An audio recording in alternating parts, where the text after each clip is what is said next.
shoot.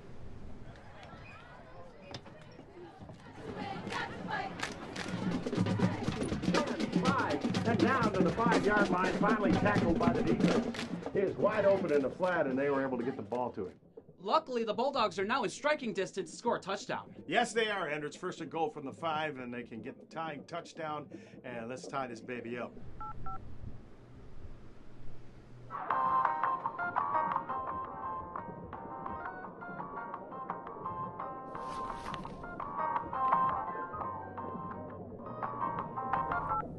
Tim Meyer.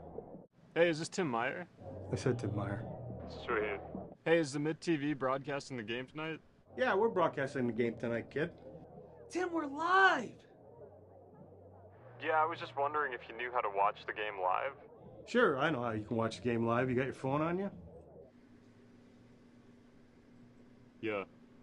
Well, listen to this. The Mitt TV broadcast Romeo High School sporting events live so you don't have to miss a minute of the action. Just download the YouTube app on your smartphone or television. Type @ the Mitt TV in the search bar. Click on our channel, then the Live tab to find all previous and upcoming live events, including sports. And don't forget to subscribe. No, thanks, Tim. I really owe you.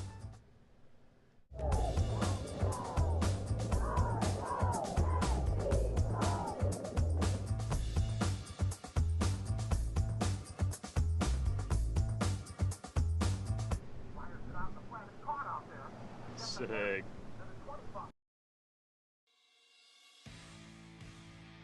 Hello, ladies and gentlemen. I'm your host, Tim Meyer, here for the Romeo Sports Recap, powered by the Mitt TV.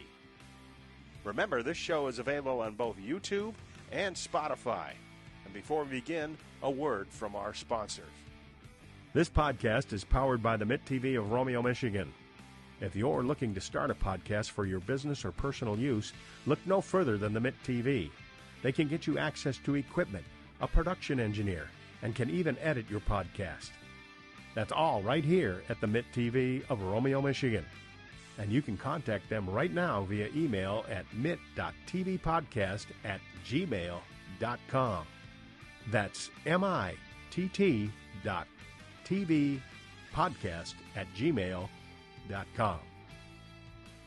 Hello, ladies and gentlemen, and welcome to the Romeo Sports Recap Show. I'm Tim Meyer, and today we have as our guest Romeo Athletic Director Cody Smith. And Cody, welcome to the show. Thanks for having me. Looking forward to it. So we got a little bit of ground to cover. We're going to review and recap all the spring sports. And some teams had some pretty good success. Some players made All-State. It was a pretty good, all in all, a pretty good spring sports season. Your thoughts about it?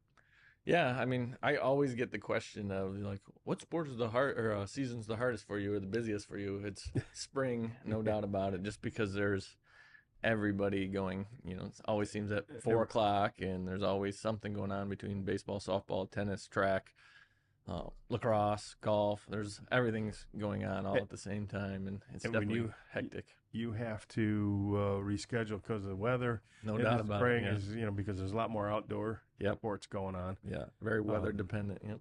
So, well, we're gonna cover baseball and softball, girls softball, track, girls tennis, soccer, girls soccer, and track.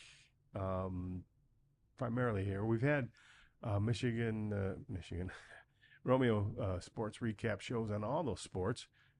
Except for track, but people can go and look at lacrosse and see for themselves and see some of the kids that played and stuff that did a good job. So let's start with baseball. I believe baseball's 18-18. Yeah, they're about exactly 500 this year. Yeah, and they had a few injuries early in the season, cost them a little bit, and those games against Stevenson and Dakota were very close. Well, Stevenson was. And could have gone either way, but a couple key injuries and things didn't quite work out, but they did finish strong. They won a district game. Yeah, and even just nagging injuries all season, it kind of kept some of the guys out of the district lineup. Some of your pitchers that you counted on all season, were dinged up right at the end there, and that kind of made an impact on Coach D's lineup and rotation for the for the district game, but he threw Kaminsky and everyone else had chipped in and got us through. My check and those guys, their arms held up. I think DeVoe was a guy that got hurt. Yeah, hurt his arm. A good hitter. Yeah, but his arm was shot, for pitching. Yeah, because he logged a lot of time at third base and on the mound last year, and this year I think he's primarily a first baseman or DH type role. Yeah. Anybody make a run at the states or all county?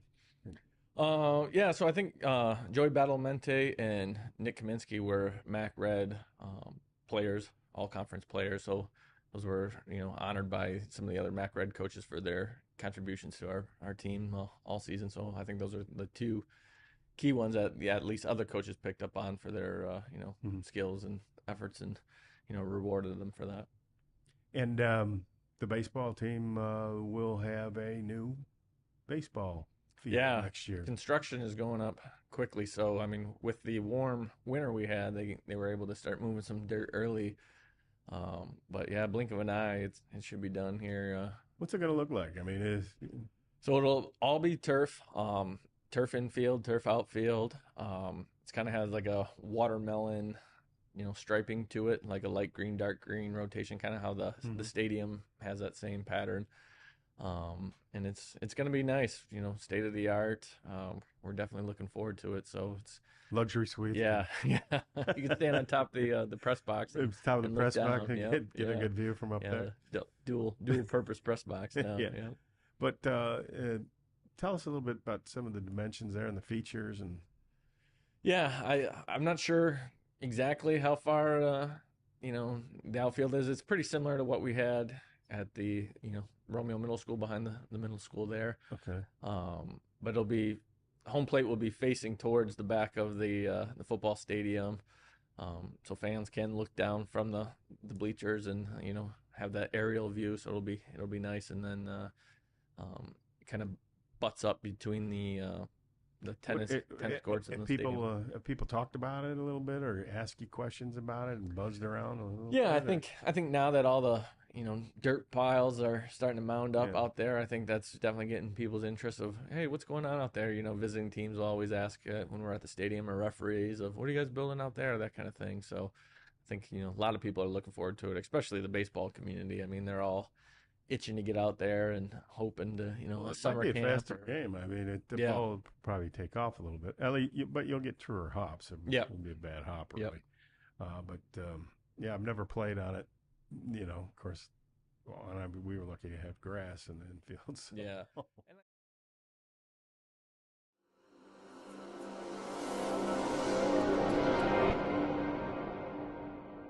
Thank everybody for coming out to the Robert J. All II Memorial Foundation first annual golf outing. I will explain. We used to be the Romeo Foundation for Educational Excellence. We changed the name to honor my father, who passed away almost 4 years ago. We thought it was a good idea. We are still doing the same things, benefiting teachers, students. We added first responders. In today's day and age, we thought that was a good idea. And my father respected them, as he was in the Air Force as well. So I just want to appreciate everybody, thank all of our major sponsors. You'll see all the signage out here today. The Mitt TV is going to drive around and talk to some people, but I just want to thank the community for all of their support over these last 30 years. Thank you. Hey, we just want to take a minute to thank everybody for coming out to the Robert John All Memorial. It's an emotional day for not only the family, but for the friends out here today to support him. But we've been blessed with a beautiful day and something he enjoys the most, and that is golf. So. I do want to do a quick thank you to everyone that's supporting the Robert J. Hall Memorial Golf Outing. A little emotional here. We do want to carry on a great man's legacy, and I think we're doing a great job doing this. Romeo has been huge in supporting my grandson become a paramedic fireman in his grandfather's honor. And thank you so much, everyone who has sponsored, supported, and been here for us through this traumatic time. Thank you so much. Thank you so much to the Mitt TV and Ruth Heidebright for supporting Bob. I know they had quite a fun relationship together, and thank you so much, Ruth. Hi, so I'm one of the volunteers at the Robert Owl Foundation. Today we are shooting a cannon at one of the holes. We're on hole 3, and we are raising money for a foundation that raises money for scholarships, and it's a very good foundation. And I'm here with 2 of my best friends, and I'm just here supporting and making sure that we raise a lot of money for the scholarships today. Hi, my name's Emily, and I'm here with Dispo, and we're sponsoring hole 8. So here we have a couple of our discount cards and some hats and some stickers, and then some gummies that we're giving away so we can spread the word and let people know what we're all about, and hopefully they can come on in. Annual golf outing in the past, and again, currently we support the Romeo schools. It's now currently called the Robert J. All Memorial Golf Outing. Each year we're out here to support and have fun. The local Romeo schools, and through our various sponsors and Amy All and at her direction, we've raised quite a bit of money now for the Romeo schools. Every year it's a great time. Everybody's having a good time. We have sun again today. Everybody come out and visit and support your local Romeo schools.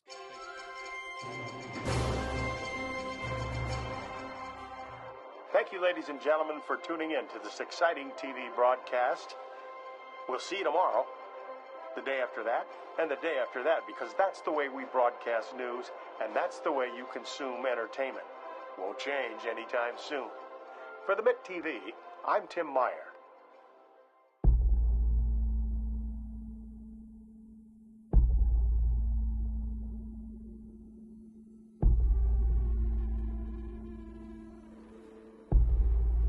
Tim Meyer.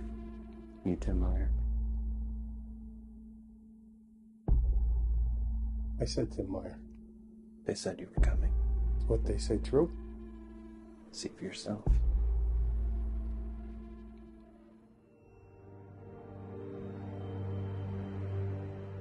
What's this? They call it a podcast studio. The heck's a podcast studio? It's a studio for podcasting. Superior sound, visuals, allowing the viewer to either watch or listen for an intimate experience of long-form content. Long-form content? Without any restrictions from any cable or network provider, there's no telling how long it can be. Is it affordable? You have no idea. What's he doing? We found him here in the studio. Recent college graduate trying to start a podcast with his friends after debating the existence of God in women's sports. How come I can't hear him?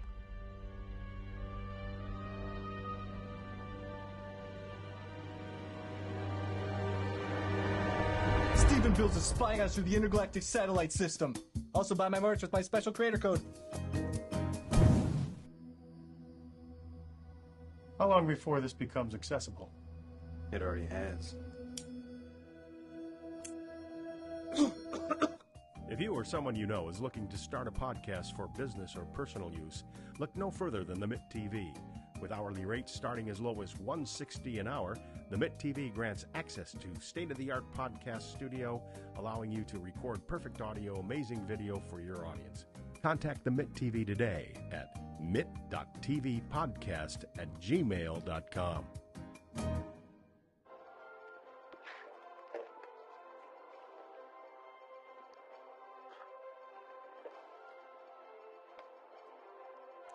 This job stinks.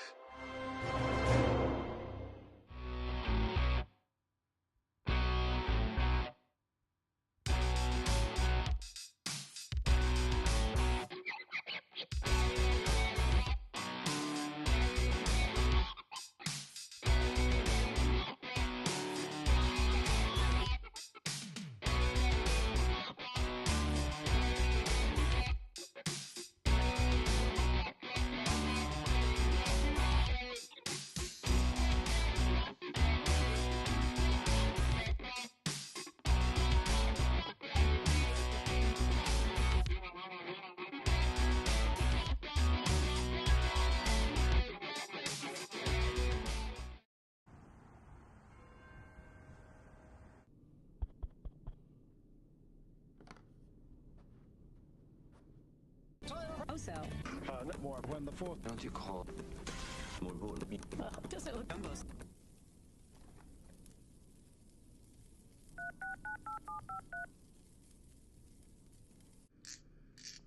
Ooh. Yo, this is Kowalski with the Mitt TV. How we doing? Hello? Hello? Yeah. How can I help you today? I'm trying to watch the Mitt TV That's awesome. Where are you trying to watch the Mitt TV at? on my TV. Perfect. Let me break it down for you. Yeah! Here at the Mitt TV, we offer a whole slew of content, from community events, Romeo Community Schools, sports, and everyone's favorite, the Village of Romeo board meetings. Just find the YouTube app and in the search bar type at the Mitt TV. Once you find our channel, you can go to the videos tab for our entire catalog of videos. What if I'm trying to watch something live? It is so easy you have no idea. Just click the live tab to find all previous and upcoming live streams.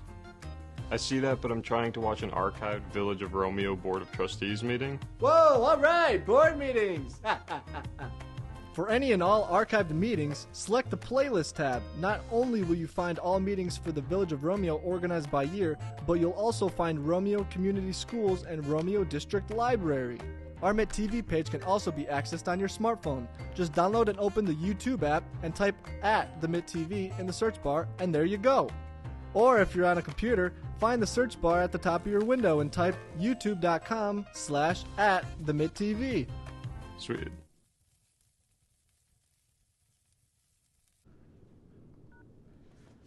Another satisfied customer. The regularly scheduled meeting of the Board of Trustees of Romeo. Sick. Would you all please stand?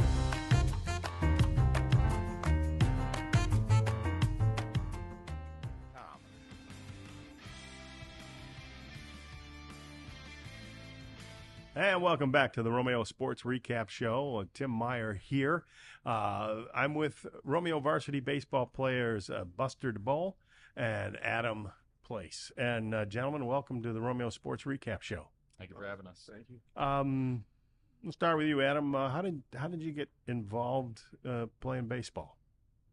Well, I actually started when I was 3 years old in a 5-year-old league. It's pretty cool. One of my varsity coaches, Mark Shetler. Wait, you were 3 and and because one of my varsity coaches, Mark Shetler, actually let me play in that league, and so it was pretty full circle when he came back to coach this year. Is it like a T-ball league? And it was, a coach pitch league at that age, and I really wanted to. My dad was a big baseball guy, and he got my love for the game started when I was 1 year old, and so it was really cool to be able to play in that league. And you sort of got to play, and you kind of fell in love with it. Yeah. Kind of hooked you right after that. Yep, never looked back. How about you, Buster? Yeah, I started playing when I was about 4 or 5, and they messed up a little bit with all the paperwork and stuff, and they ended up putting me in like a coach pitch league when I've never played before, and they just. So you started early seeing live pitching. Yeah, they just said try it out and see how you do, and if you don't do good, we'll move you back down. You think it helped you? Or? Yeah, I definitely think it put me on the top a little bit. And what position do you play on the varsity team? I pitch and I play infield. And how about you, Adam? I was a starting pitcher and outfielder. Yeah. And you guys, 18-18 this year, you had some great moments, and you ran into some tough teams. You're playing in a tough league. Yeah. Maybe talk about those Stevenson games. They're so close. And do you think you could have won? Maybe got some bad breaks, or what do you think? Yeah, I think specifically the last game of that series, we kind of let it slip away from us. We had a lead at one point, and then, we ran into some trouble, and, we didn't get a couple calls to go our way. So, that kind of hurt us. But earlier in that series, like you said, they're very close games, and we just couldn't put together enough hits at the right time. Yeah, and the first game of the series at Stevenson, it was a tie ball game going into the later half of the game, and we got rained out, which kind of threw off the environment a little bit of playing a full game, full close game. Yeah, you're sort of all ready to play. Yeah. The game, and it's sort of like a big little wah-wah. Yeah, so we had to warm up the next day and play like a 1 or 2 inning game to finish it. Yeah, we had a couple games when I was playing high school, and it was darkness on a Friday night, and we had a game with this team on Saturday. We had to finish the game from Friday night in the daytime, which is weird, and then get ready for the second game. It's kind of weird, but that's baseball, and you guys play a lot of games, so does that wear on you? It definitely takes a toll on the body. If you're playing every day, then it's just like kind of high intensity workouts every day.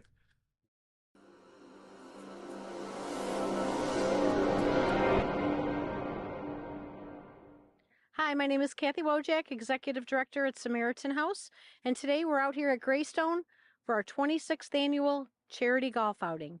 Our goal for this event is to raise $40,000 to stock our pantry shelves. A lot of you people might not be aware, but we spend about $10,000 every month to stock our shelves and our pantry just with essentials. And as everybody knows, with the rising costs of food, utilities, gas, this money will go a long way in helping the clients right here in our community. We have 156 golfers this year and new sponsors, and we're just so happy that the community comes out every single year to support us. A big shout out to Kim Dunn, our event coordinator, who does an amazing job putting this event together. I want to thank our sponsors. I want to thank especially Ruth Heidebrink and the mitttv for always sponsoring our events and for coming out and covering this event today. So thank you so much, and we just hope we have a great day. Good morning. I'm here at Greystone Golf Club here in Washington Township. I'm a proud sponsor for our Samaritan Golf outing. My name is Lisa Riashi. I'm with Dobie Real Estate, and Dobie and 22 Title, my partners and I have sponsored the 15th hole, where we have a golf cannon here for people that need help.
Please welcome to the field your Romeo Bulldogs.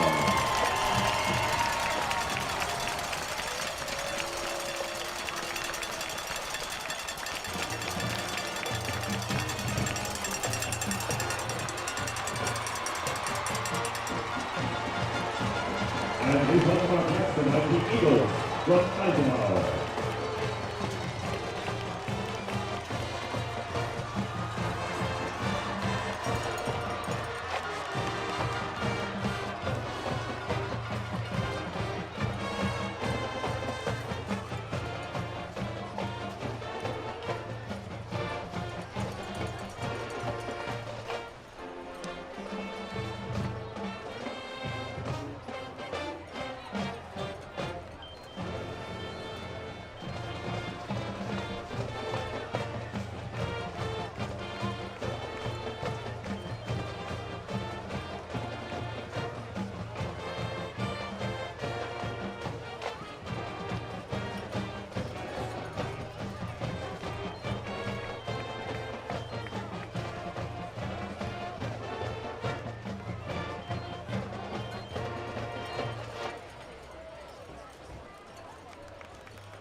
Ladies and gentlemen, welcome to welcome back to the final field for the 2024 Watchdog game. Please join us in welcoming to the field our honored guests tonight.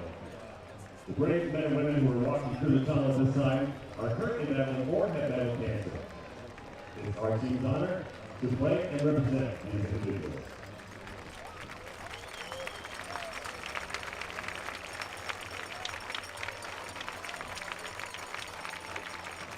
Tonight marks our 15th annual Watchdog game, which was created as a way to honor and celebrate the heroic fight against cancer, and as our students raise money past few weeks, our students have raised money for the Rainbow Connection, the Patsy Hines Foundation, and St. Jude's Children's Hospital. The goal of the Watchdog Week is to create greater awareness of the impact of this disease and to fight for an eventual cure. Since the inception of our Watchdog game, Romeo High School has donated over $600,000 and is still going strong. Please show your support for our cancer survivors, down on the field, and for all the students who have contributed to finding a cure for cancer.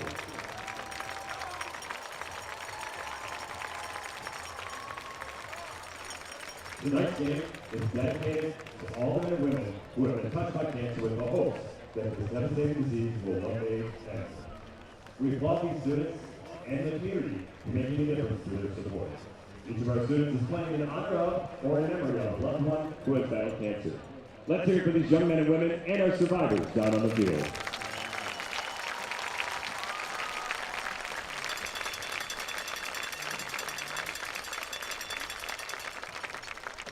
As the game ensues tonight, each member of the football team, the band, the cheer team, and the dance team will be read a couple of times so you can hear for whom they're playing tonight. When they're on the field tonight, the football players actually have names on their backs that will be read in place of their own name.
Let's have another round of applause for all of our survivors down there tonight.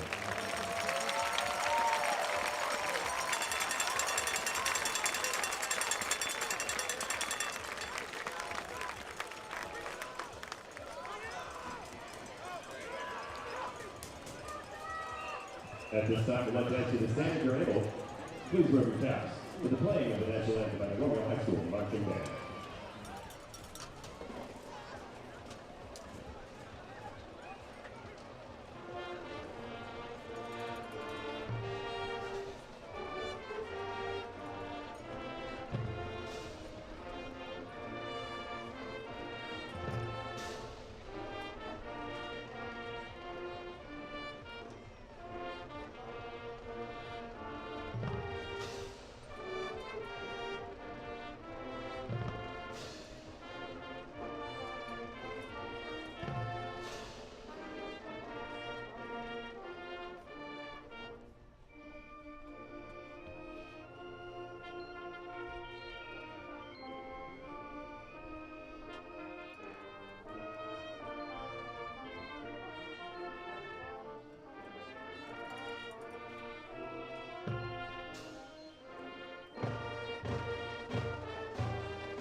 Hello, ladies and gentlemen, and welcome to this Mitt TV Sports Special. I'm Tim Meyer along with Andrew Welch. Hello. Tonight we're at Romeo's Barnable Field for a varsity matchup between the Eisenhower Eagles and the Romeo Bulldogs. The Bulldogs are 0-2. The Eagles are 2-0. And tonight the Eagles bring in a an explosive offense led by quarterback Jack Bullock, number 16. His 4 touchdown passes on the year, a 133 quarterback rating, and they have lots of offensive weapons as well. Wide receiver Connor Temple leads the way at 90 yards average receiving per game. And then running back number 6, Bryce Hurley. He's a patient runner with explosive speed. He has had 122 yards last game against L'Anse Creuse North, and he leads Eisenhower with 7 touchdowns. And the offense has has the DNA of Joe Youngblood all over it. It's a very explosive offense, and it has a lot of tricks up their sleeve. The defense, the Eagles have demonstrated that they are the usual hard-hitting group that they always are, led by number 3, Jimmy McGuire, number 31, Amari Davis, number 30, Phil Reggio leads the team in tackles with 10, and he's supported by Mason Korn, number 34, and number 46, Joey Mixus. So what do the Bulldogs have to do tonight, Andrew, to kind of keep the Eisenhower Eagles at bay? Contain. First and foremost, contain that quarterback. Also, contain that running back. Also, got to cover that wide receiver. Make him use other weapons. Don't use their main weapons. Second of all, penalties. Keep the penalties to a minimum or none at all. Be, disciplined. Disciplined football tonight is what is needed. This is a top 10 team in the state they're going up against, and first game was a heartbreaker in overtime. Second game, 3 turnovers was the reason why they lost as the way they did. Just keep it disciplined, keep it under control, and stay ahead of the game all game long. You scored that first touchdown. You can do that, and you put Eisenhower on their heels, you might be able to walk away with a victory. And they desperately do need a victory. You do need to win at least 3-4 games to have a shot at the playoffs, and this is game 3 right here. Well, Romeo did have a slow start last year. They were 0-2 and came back to go 3-0 in the league, 3-2 at one point, and they were right in the hunt. What Romeo needs to do, as you see the coin toss here, what Romeo needs to do is to keep the ball on offense, keep it away from Eisenhower's offense, and they do that typical Romeo fashion, and that's pretty much try to shove it down their throats with the running game. You'll notice on the back of the Romeo players' jerseys are names. And those names are people that are either cancer survivors or have cancer, and that's what the guys are playing for, their special person. So when you see those, and hopefully we'll get some good close-ups there, you'll see that it's not the name of the player on the back, but the name of the cancer survivor. So Yep, looks like Romeo won the toss, so they may have deferred to the second half. We will see when the kickoff comes out. This is, and I say this with a huge exclamation mark, this is the biggest rivalry in Macomb County, Southeast Michigan, in all of Michigan. Since 1972, when Eisenhower had their first graduating class, this is the biggest rivalry you are going to see here on the Mitt TV. And it does look like Eisenhower will receive the football. So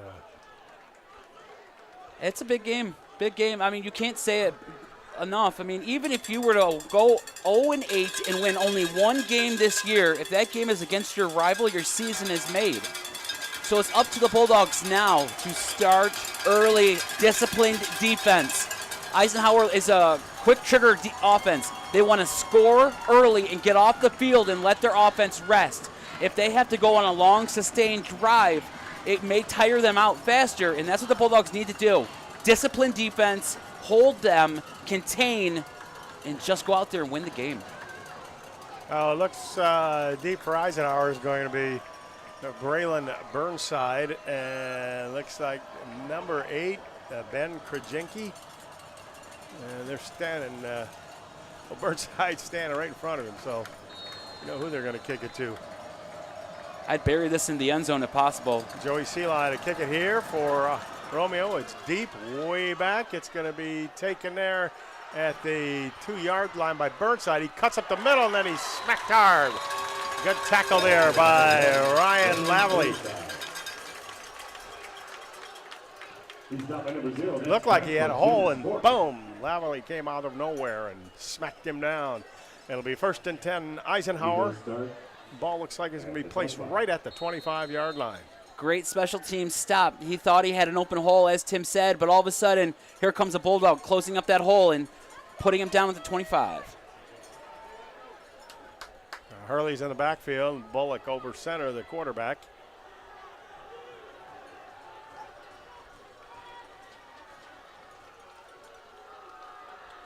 They give it to Hurley. He tries the left tackle side. Coming up there to meet him first was number 33, Joey Badalamenti. Got 5 yards, though, Hurley did, and it's a 2nd down and 5 from the 30-yard line. He broke out that old spin move of his, spinning around the end, and did not have contained, but the linebackers took care of business. Didn't let him get up to speed. He gets up to speed, as Tim says, he will be gone. It's 5 yards, but it's okay because they're feeling him out and trying to keep them from getting bigger gains. Now a quick pitch out there to number 9, Kelsey. Goes around the left side. Looks like he may be close to a 1st down. He does. He's got it by at least a yard.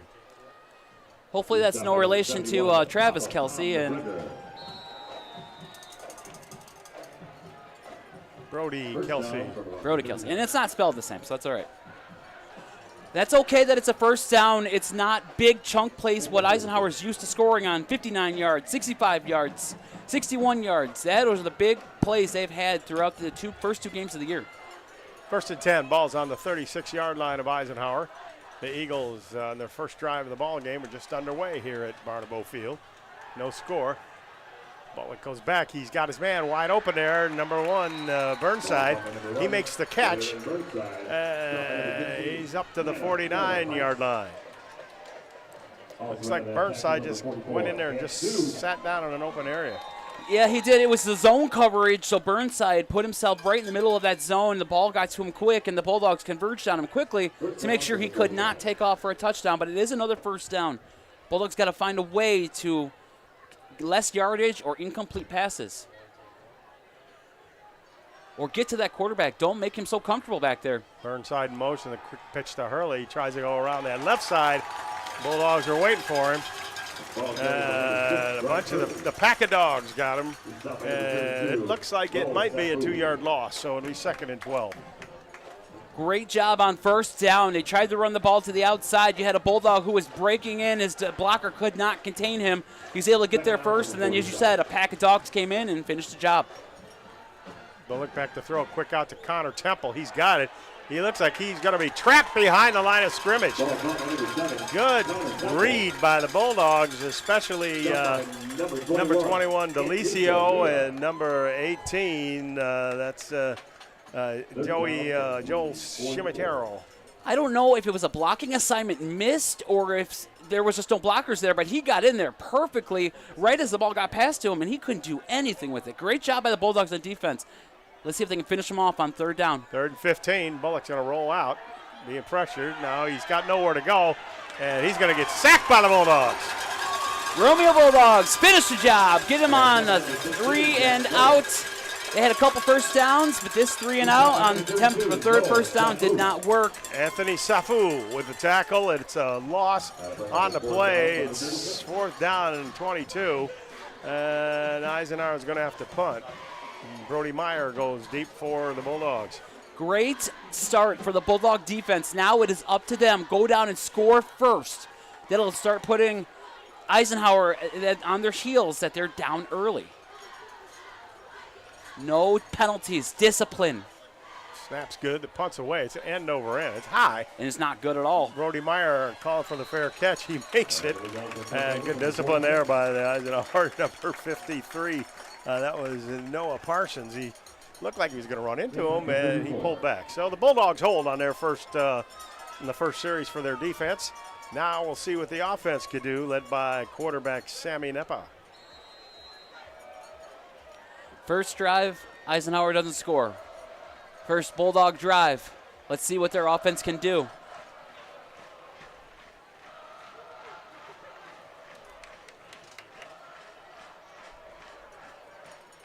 Nobody in the backfield. Now Seppa moves back, and they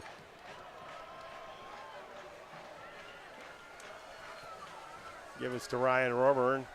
powers his way forward. Maybe got a yard and a half, maybe 2. See where they mark it. The big junior.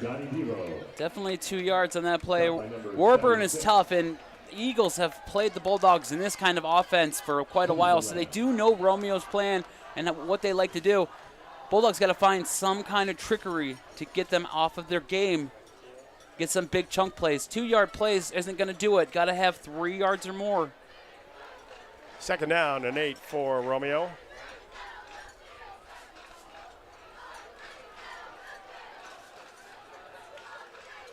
A quick handoff there to, it looked like that was.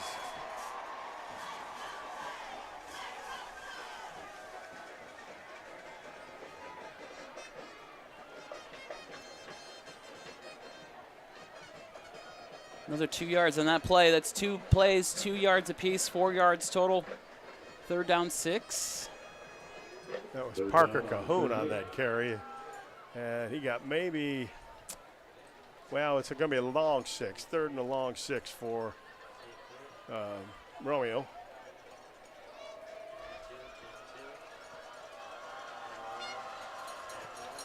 Eisenhower showing blitz. Quick pitch out. We got a flag. We got a flag on the field. It's a 1st down by Delisio. See what the flag is. I don't think it's a hold. It wasn't fast enough to be a hold, but it's right there at the line of scrimmage. I think Eisenhower might have been offsides. Let's see what they say. Because you said blitz coming. He might have tried to anticipate the snap count, and he might have jumped off sides. Nobody, yeah, Romeo's moving back, so it was a hold. Holding offense, 10-yard penalty spot foul. So it's going to be 3rd now and long for Romeo. Ball's back all the way to the 29, and they have to get to the 44. So doing your Romeo math, how much, what is that, 3rd and 15? There you go. All right. Ouch. You pass that class. Ouch. I mean, great play, but just unfortunately had a small little hold. Now either the Bulldogs are going to run the ball to try to get some yards back and then punt it away, or hopefully they try to go for the 1st down, little pass play. Eisenhower showing blitz again. Now they back off. Back deep. Rush is coming. Fire underneath. Caught there by Brody Meyer. Puts his head down. Ooh. He is very close to a 1st down, and we'll see if they're about a half a yard short. We'll see if a yard short. We'll see if Kurt Reines has a little Dan Campbell in him. And go for it. 4th and 1. A little more than 1. Brody Meyer is a little bit shaken up with his hand, but I think he's going to be okay. A little jumbo package. You know, they might a little jumbo package potentially. Parker Cahoon is in there, number 22 at halfback. Ryan Warburton. Maybe they're just going to try to draw him offside. I don't know. No, they're not. They're going for it, and out, and I'm not sure if he got it. It looks like they may give it to him as we look at the official on the far side where he's spotting it. It was Joey Badalamenti. Timeout for a measurement. Oh, no, they say 1st down. No.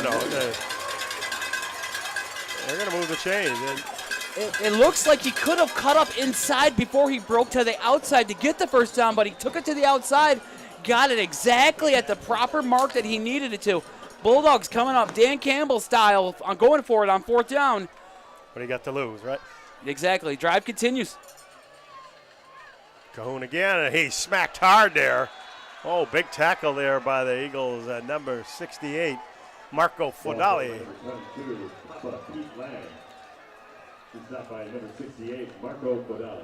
Bulldogs tried a little trickery, but Eisenhower sniffed it out. 2nd down. 2nd down and 12 for the Bulldogs. It's 5:10 and running here to go in the 1st quarter.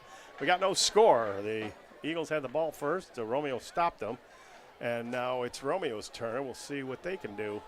They're facing a 2nd and 12. So. Clock possession is what the Bulldogs are looking at. Control the clock and score. Oh, he jumped. Yep, they got him. 5 yards back. It looks like going to be offside against Eisenhower, so that'll help a little bit. It'll make it a little bit better situation on 2nd down and 2nd and 7.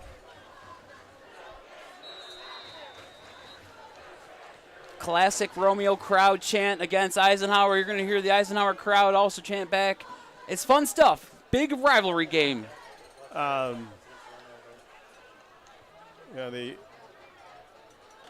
Romeo offense last week turned it over quite a bit, 3 times, and not a good recipe to win it. So they, I suspect you're going to see a much better performance tonight. Oh, yeah. Quick out, Brody Myers got it, tries to cut up field. Eagles are right there. You got a flock of Eagles over there. About a yard on that. I don't know. Pettypool is in there along with, it looked like big number 75 for the Eagles. And that is Roman Haddad. Haddad?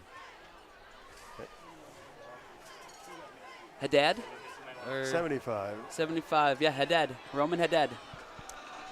So here we go, 3rd down and 6 for Romeo.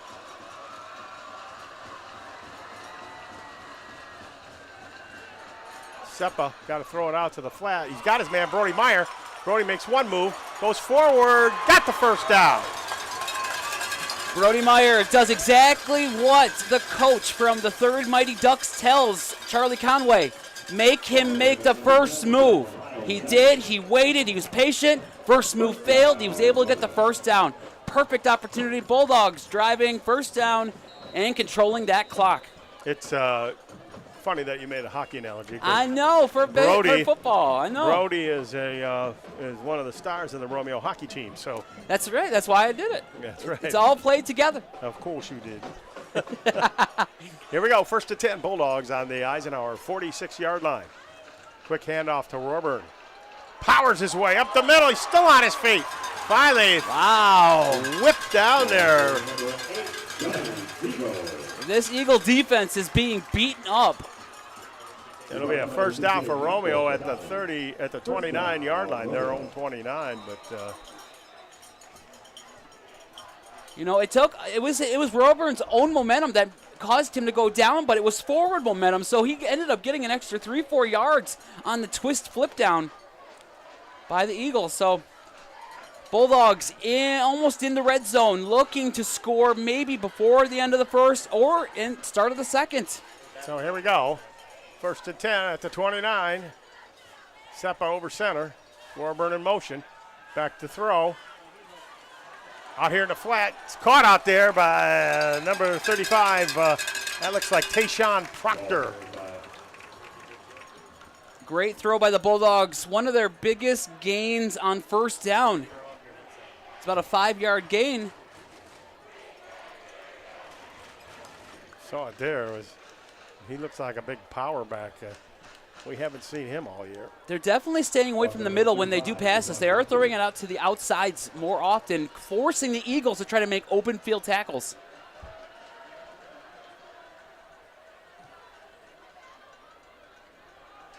Here comes Rober again over the left side. And jumping on him is number 52 for Eisenhower. That looked like Mike Dazula. Bulldogs first time into the red zone, first team into the red zone this game. The ball's at the 19 of Eisenhower. It'll be 1st and 10 Bulldogs. This will be huge if the Bulldogs can go up first.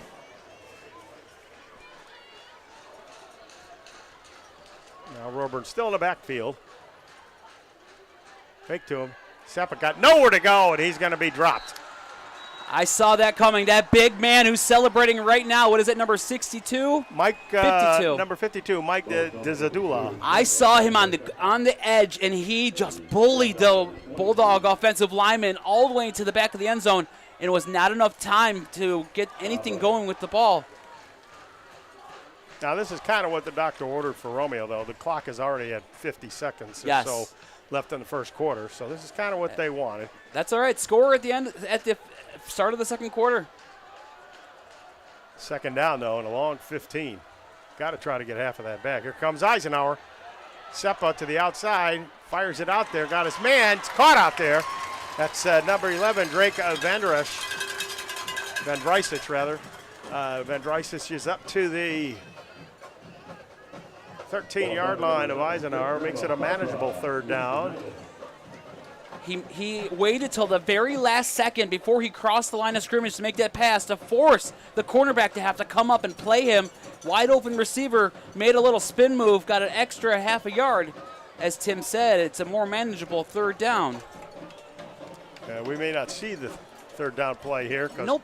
Looks like our quarter's going to come to an end here. So that's the end of the first quarter here, the annual Watchdog game. I think there's been about 15 of them. Yep. There's no score, Romeo and Eisenhower. And Andrew, it's playing out like Romeo wants it. They did stop Eisenhower on the first. I was surprised they gave him the ball first. Yeah. But they did stop Eisenhower on the first possession, and then they have got a long, time-consuming drive going. You know, you can say that this was the perfect first quarter, and you can say that without any points on the board. The Bulldogs, as you said, gave Eisenhower the ball surprisingly to start, stopped them after they only had 2 first downs, and now a long sustained drive to kill the clock, to control the time of possession, and have the opportunity to put some points on the board here at the start of the second quarter. Touchdown hopeful, field goal if necessary. And here they come.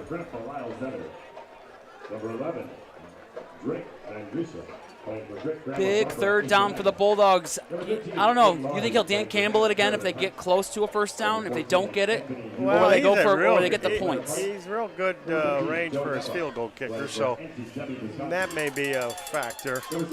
I mean, what are we looking at? The ball's at the 13-yard line, so using that Romeo math, if they don't gain any yards from this, it'll be 13 plus 17, about a 30-yard field goal. Third down and 4. Meyer in motion. We'll get to him. That's a double reverse. Oh, and what a hard hit there by Eisenhower. And we talked about it before the game. Phil Riggio, man, he leads the team in tackles. It's a first down for Romeo, though. And it's first and goal with the ball, looks like on the 8-yard line. Yep. Here's Cahoon up the middle. Oh, down to the 1-yard line. Tripped up there by number 34, Mason Korn. Bulldogs going quick. They don't want a defense to set up.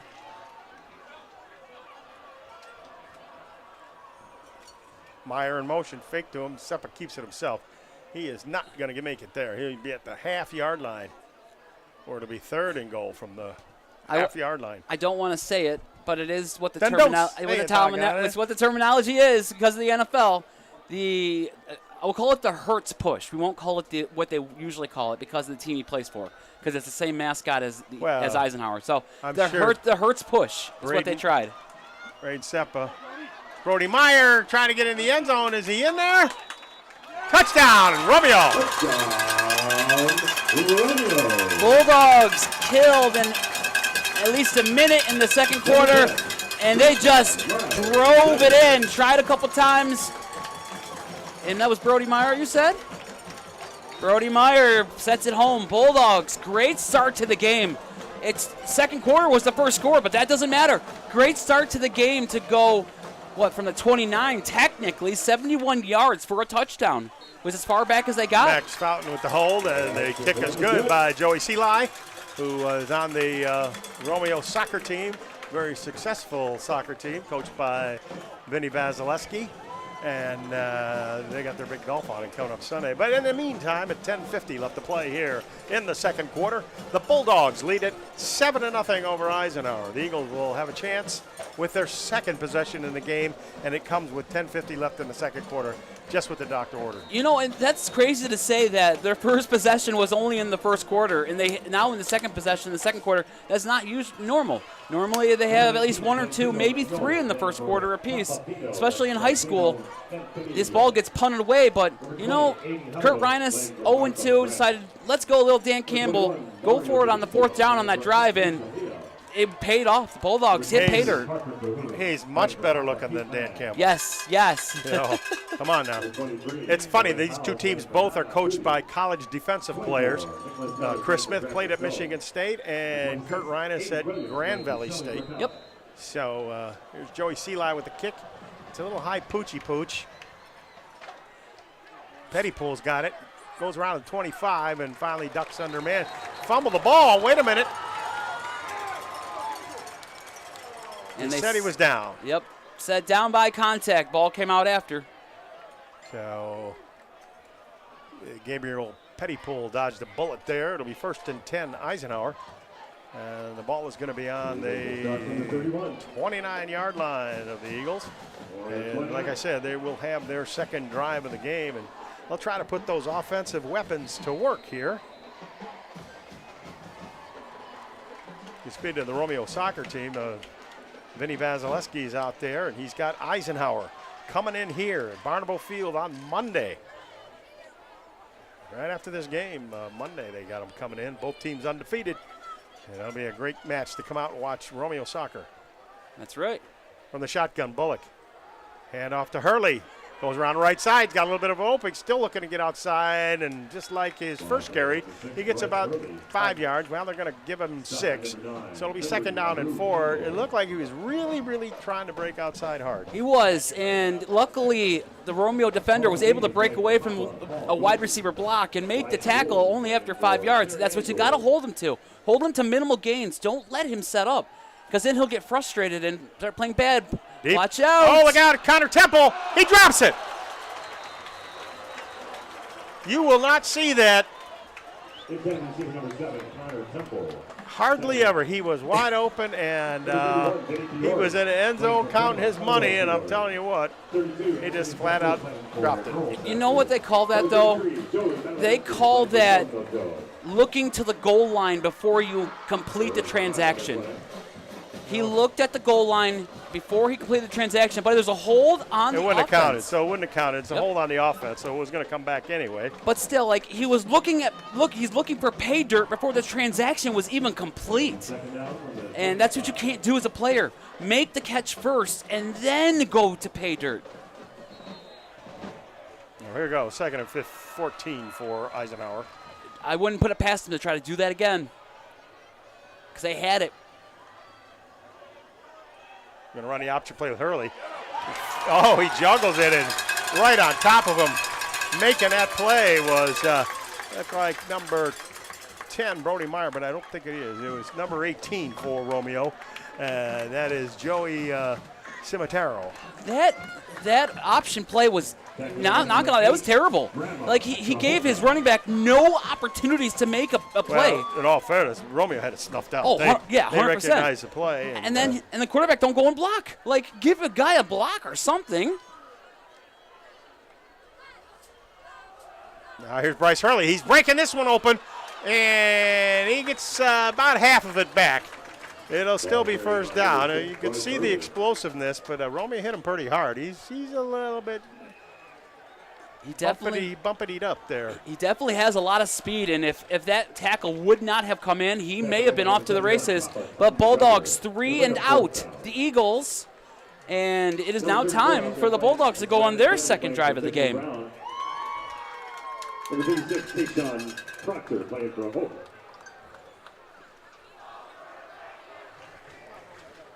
Uh-oh. No, don't do that now. Don't do that now. No. It is a 2nd quarter. Do not start that chant. A little line drive kick. Brody Meyer takes it back to the 30. Beats one man. He's got to get outside. He does, to the 40.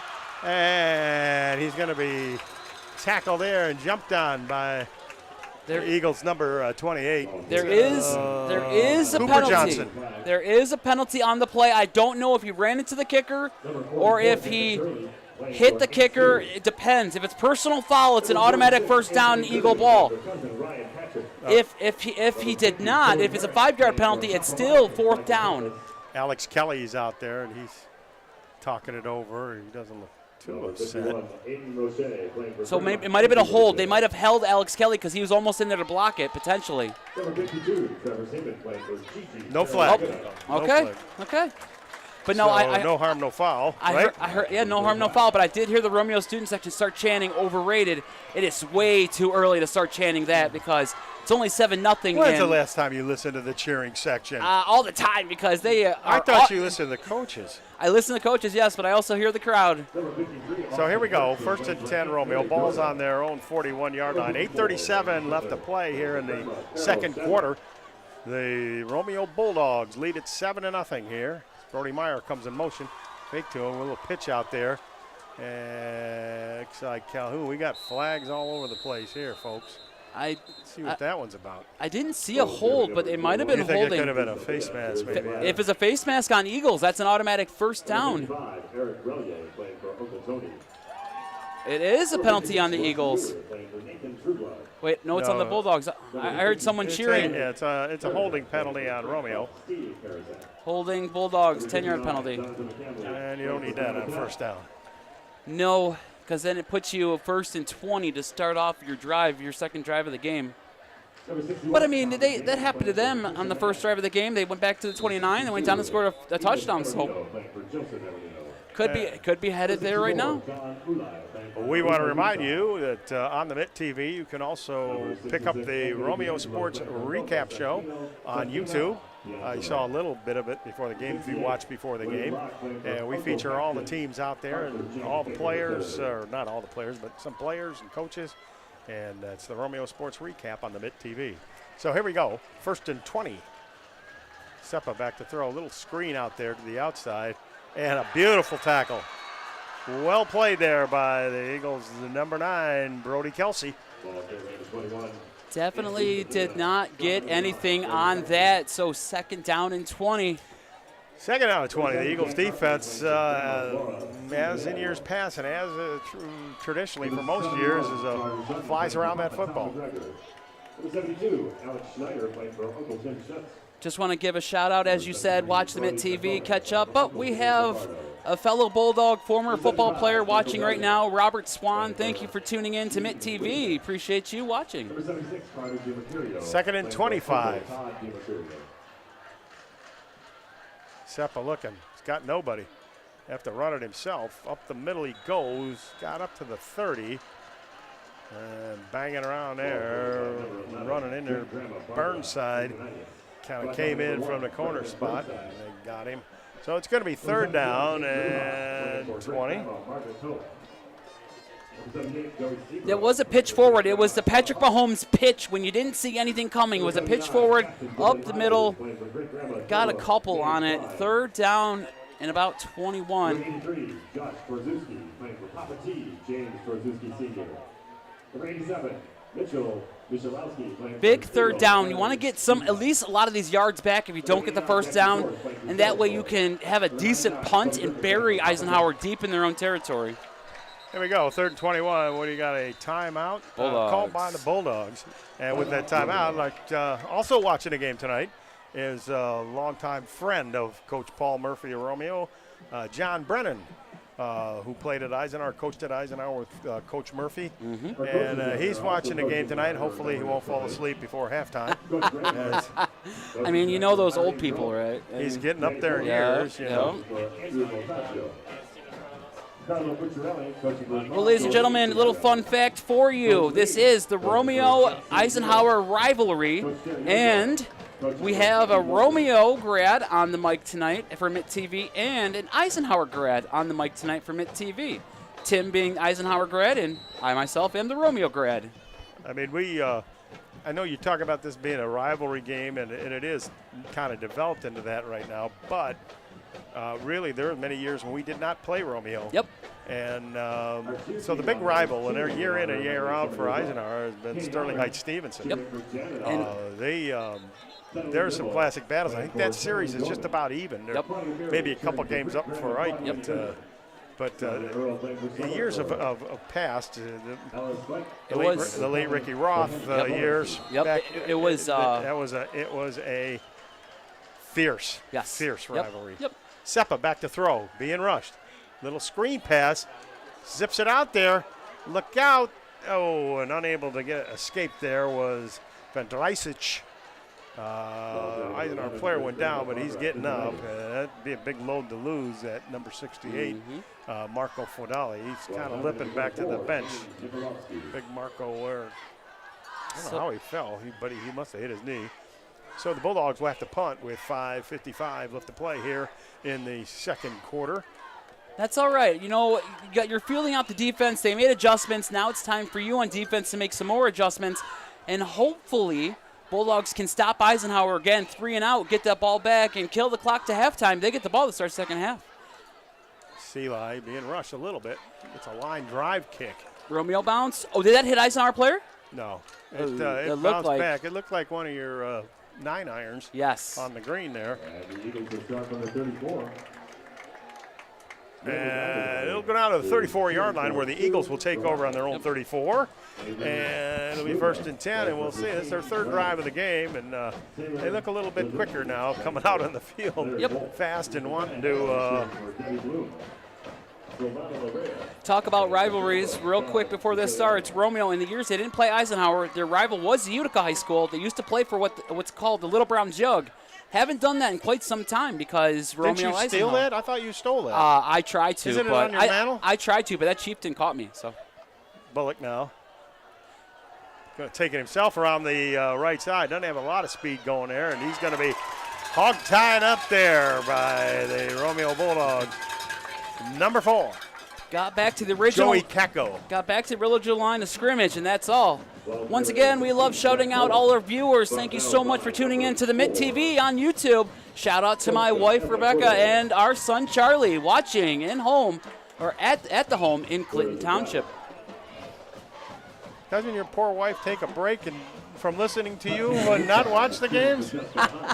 You know, I mean, she does tell me sometimes I talk too much, but she does. I mean, that's my work. That's my line I'm in. I talk. When you talk sports and get to have fun, I mean, that's what it's all about. Uh-oh, we got a penalty on this play, and it's against Eisenhower, and it's going to move them back 10 yards. Since they put the turf in here, I don't think there's been many games that Eisenhower's played here, maybe one I can remember, where they've really just blown Romeo out. It's been very close every game since they put the turf in. Yep. So my wife is a grad of Romeo 2001, so understands the rivalry, and our son will be a grad of Romeo, 5th generation graduate of Romeo. Burnside in motion, back goes Bullock. He's looking to throw, he's being rushed. Shovel pass to Burnside, he's got it. He's over to the 30 and finally pushed out of bounds there. They're going to give him up to, what, the 31-yard line. So nice play there to chased out of bounds by number 36. Oh. Get some yardage back, I suppose. Angelina Trentacosta cheering for Aunt Roseanne Gentry. Mary Wesley cheering We call for that the Grandpa Joe. Mahomes play. Up the middle, got his man right there. That's number 10 for Eisenhower. That's Gabriel Pettipool. Gabe gets a ball up to the Eisenhower 47. Eagles mounting a little bit of drive here with 4:20 left to play here in the second quarter. Bullock. Close out there by Connor Temple to a first down. I think he might be a yard short. Tackled there by number 21, Mario Delicio. Eagles in our hurry-up mode. We don't have much time to talk in between plays, trying to catch Bulldogs off guard. Bullock. Nice pass. Got the first down. It's number 7, Connor Temple, his buddy, his star wide receiver, make that catch. Bulldogs in a bend, don't break kind of defense, but Eisenhower's just little pick plays, little small plays, trying to pick them apart. Bullock again, firing out there. There he is, caught out there by number 10 for Eisenhower, and that is Gabriel Pettipool. And Pettipool takes it all the way down to, I'm inside the 15-yard line it is. They're going to call it the 14. It'll be 1st and 10 Eisenhower. Clock is running here. Eisenhower's first trip to the red zone this game. Bullock's going to go over center here. Going to give to Hurley. He's looking for an opening. He's got it. He's getting to the outside. Missed tackle there driving for that first down stick, and we'll see. Did he get it? Delicio over there to make a tackle. And I think he's a bit short, a couple yards. It'll be second down, but he did get out of bounds, so the clock stops with 3:16 left. Romeo calls another timeout here, so needed timeout. Why not burn it? Let the guys get a little bit of rest and then talk about it as to what they want to do on defense. As soon as Eisenhower went to the hurry-up mode, the Bulldogs could not combat it. It wasn't big plays like they were trying. It wasn't big runs like they're trying. It's dink and dunk, petty pull, dink and dunk, petty pull, dink and dunk, petty pull. It was little things here and there, and it's got the Bulldogs off guard. Perfect timeout needed for the Bulldogs to get back in this game. Don't allow a touchdown. Field goal, fine, but do not let them in the end zone. The Romeo cheerleaders will be on the Romeo Sports Recap Show. In a couple of weeks, we're going to have them in the studio. We look forward to hearing them and talk about all the stuff that they got to do, all the hard work they put in so that they can make a nice performance on Friday night and cheer the Bulldogs on to victory. Second down and 3. Big red zone defensive chance for the Bulldogs. Keep the Eagles out of the end zone. Looks like Bullock wants to go over center here on second down rather. Handoff, I think. He has plenty of time. I mean, he can run the ball if he wants to. It's not. I mean, just 2 yards. No hurry. I could see a handoff. A handoff breaking to the left. Now we're waiting for something here.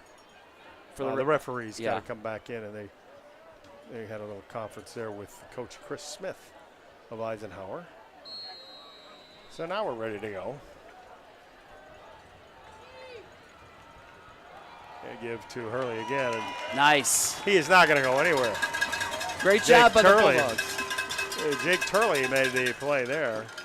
Great job by the Bulldog defense to stuff someone into the middle. The hole was there, but so was a linebacker. Linebacker met him, said, no, let's take a trip back a yard, and then you can try again.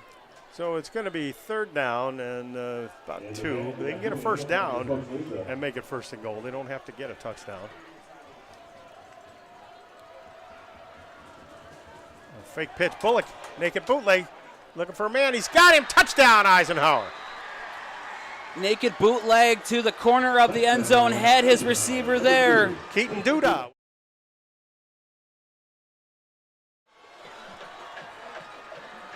Bulldogs couldn't keep him out of the end zone. That's okay because it's only a tie game. You got to score first, and they came back. Now, with 2 minutes and 39 seconds left to go, you have got to get down there and get points.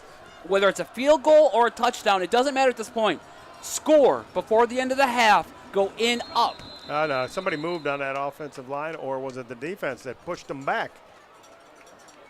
What do we got? No, it's the offense. It's illegal procedure. That'll move them back a bit. What are we, the NFL now?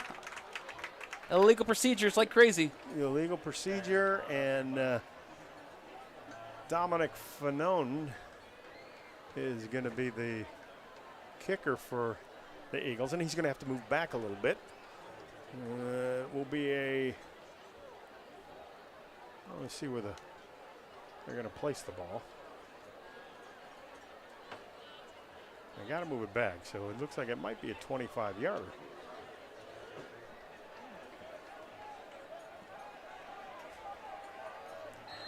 Griffin Demasi, number 19, will do the holding.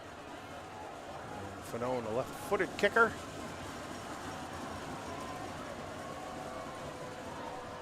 Kick is up. And the kick is good. And with 2 minutes and 39 seconds left to play here in the first half, the Eagles and the Bulldogs are tied at 7s. So a good drive by Eisenhower. They kept it alive. They had a lot of long yardage situations. And you saw number 16, the quarterback for Eisenhower, Jack Bullock. He's able to get up back and whip the ball. It doesn't look like he's very fleet of foot. The Romeo Bulldogs can get to him, but he was able to find his men down there, led by Connor Temple and Pettypool. And they were able to make big catches and finally got down the field. But there's 2:39 left to play here in the first half, and Romeo will have a chance to break this tie. That's what they have to do. You have to go down and score some points. You cannot go in the tied. You can, and then come out and score first drive of the game in the second half. But it's much better if you go down now. Use your timeouts wisely. Get down the field. Have a nice run back on the kickoff. Give yourself good field position. Score some points. Field goal or a touchdown at this point. Go up at halftime. Fanone's going to kick it off. Looks like number 21, Mario Felicio, and I believe that's Brody Meyer back there. Let's see what he does. Kicks it high and deep. And they're going to let it go in the end zone. Probably a smart play because they'll take their chances now. 1st and 10. Ball will be on the 20 for the Romeo Bulldogs with 2:39 left to play in the first half. The Bulldogs are trying to come back here and put a little something on the board. And they've got a strong leg in Joey Seeley, the soccer player, and he can hit from 40 plus. So 40 plus, that means he would have to get to. Well, they'd have to kick it from somewhere around the 30. Yeah, about the 30 because it's plus 17. So they got to get down into the 20. I would say the 20. 24, 25 yards. Yeah, because plus 17, it would be about 42 yards. So Brody Meyer on the counter. Got some room. Moves ahead. Got a good chunk of yardage there as he gets it all the way up to the 28-yard line. Good gain for Brody. Is 2nd down and 3. So far, not putting the ball in the air, but it was a good counter play. Romeo got good blocking on that play. Good manageable 2nd down. See what they do here. Brody Meyer in motion. Seppa back to throw. Looking. Got a man down there. Did he catch it? They said no. They said no. They said that number 8, Ryan Warburn was out of bounds. It'll be 3rd down and 3. The throw was a little bit out of his reach. Quarterback could have put that a little bit more in bounds. He did not. He was trying to keep away from the defense, but incomplete pass does stop the clock with a 3rd down and about 3. All you need 3 yards. Get that 1st down, move the chains, clock stops, get set up on offense, and keep going. I'm a little surprised they're not in a hurry-up mode like Eisenhower was. Well, it's a little 2-minute drill. Clock is stopped, so they will if they get a 1st down here. They'll probably hustle it up. Well, this is it right here. You need to get a 1st down. Otherwise, you could give them the ball back and you could let them score before halftime. Well, you don't want that. No. 1st down needed. Seppa, quick handoff. Warburn runs over a man. That's McGuire. And puts his head down. He is close to a 1st down, but they're going to say the clock keeps moving. Well, it can't keep moving because it's a 1st down. Yep. You know what? He was dead in the backfield with a missed tackle he got out of. Then another guy tried to get him, and then he just bowled him over, stepped over him, and kept going. That is the strength, and that is the power of Roborn, and he is not afraid to mix it up if needed. 1st and 10, ball on the 31. Romeo with 1:30 left to play here in the first half. Looking to try to get some sort of a score. A little quick out. It's caught by Meyer. Out of bounds he goes. Got a little bit of a rude push by Pettipool, but that's okay. The 2 number 10s come together. It's about a 4-yard gain. Starts the clock with 1:22 left to play here in the first half. We're all tied up at 7s. Romeo trying to get one last score on the board before the end of the first half. Bulldogs doing it the way it's supposed to be done. 1:22, still 2 timeouts. It's a 2nd and manageable. Neppa's in trouble. He's going to go down. Got to hurry up and get up. It's going to be 3rd down. Back to the original line of scrimmage. Looked like in the tackle, Roman had it. Made a nice play, got in there. Let's see, the Eagles substituting here. They get their sack attack lineup in there, which means there's just the little guys, the quick little guys up on the line. Yep. Romeo's got to get up past the 41-yard line. They're going to call a timeout. No, wait. Eisenhower. Eisenhower called timeout. Yep. So. Well, they're looking to conserve time on the clock because they realize, hey, if we stop them here, we call timeout again, we're getting that ball back and we can go down and score because we have the big play opportunities. I think they got 2 timeouts left after this one. I think they do. So, ladies and gentlemen, we will be back again next week, Friday, here at Barnable Field as the Romeo Bulldogs continue their journey through the MAC Red, taking on the Big Reds of Chippewa Valley. So you want to come on down and cheer on the team and meet the squad down here? We'll say hi. Or if you want to watch it on Mitt TV, tune in to that YouTube channel, as you are right now. Well, here we go. 51 seconds left. 7-7, 3rd down, and a long 10 yards for the Bulldogs. Now the 4-man front. Nixa goes up to the front. It's a fake. Delicio's got it. Got some running room. Got a first down. Finally knocked out of bounds by Connor Temple. Connor Temple makes a nice play. Probably saved a touchdown. He weaved, he dived, he juked his way down all the way to the 46-yard line of the Eagles. Got out of bounds, so that clock will stay stopped. So 45 seconds left. 1st and 10, Romeo. You have your whole arsenal available. You still have 2 timeouts left. Seppa from the shotgun.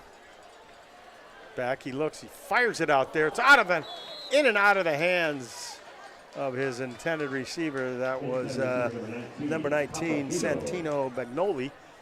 And he couldn't hold on. It'll be 2nd down and maybe 4 seconds off the clock.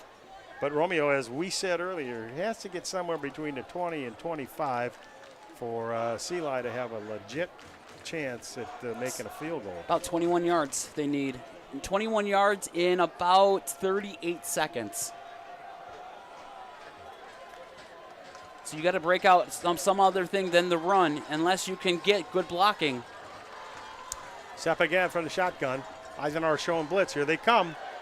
It's a screen pass, and interrupting that pass was number 5, Michael Odo.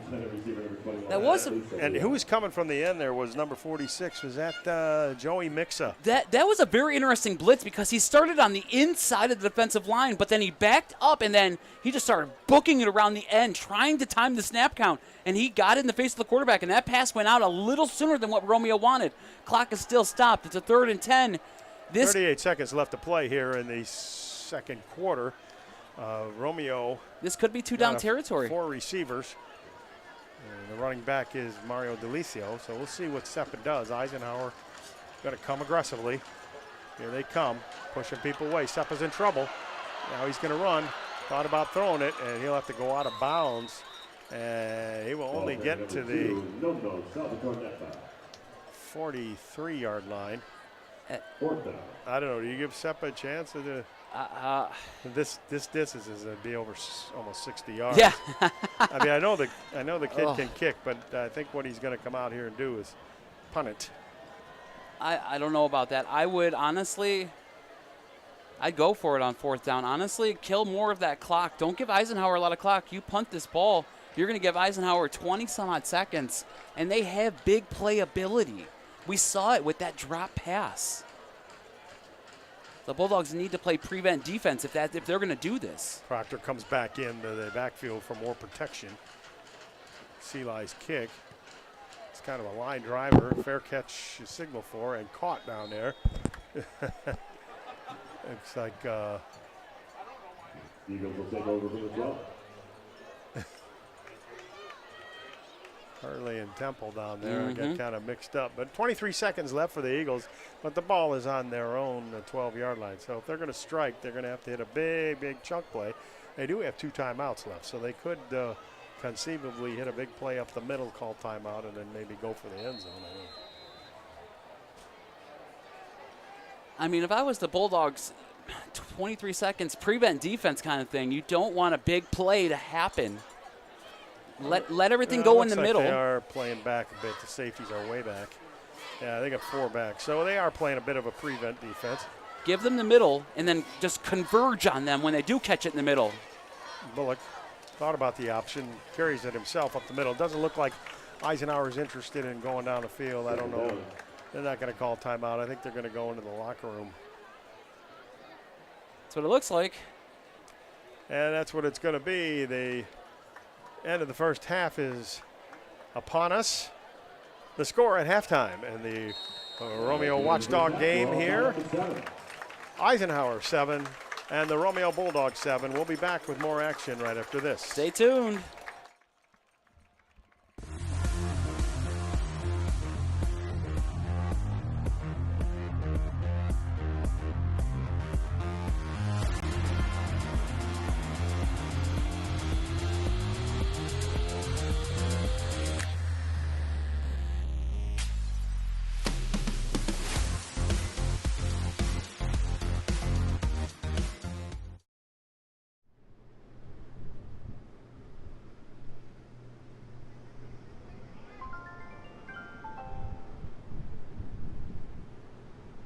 Oh, shoot.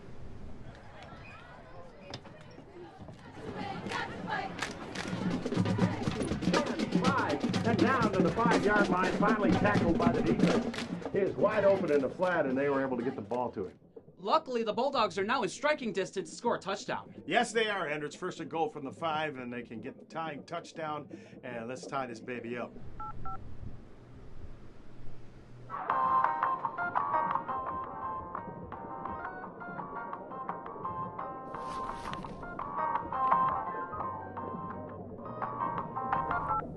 Tim Meyer. Hey, is this Tim Meyer? I said Tim Meyer. Sweet. Hey, is the MITT broadcasting the game tonight? Yeah, we're broadcasting the game tonight, kid. Tim, we're live! Yeah, I was just wondering if you knew how to watch the game live. Sure, I know how you can watch the game live. You got your phone on you? Yeah. Well, listen to this. The Mitt TV broadcast Romeo High School sporting events live so you don't have to miss a minute of the action. Just download the YouTube app on your smartphone or television. Type @ the Mitt TV in the search bar. Click on our channel, then the Live tab to find all previous and upcoming live events, including sports. And don't forget to subscribe. Oh, thanks, Tim. I really owe you.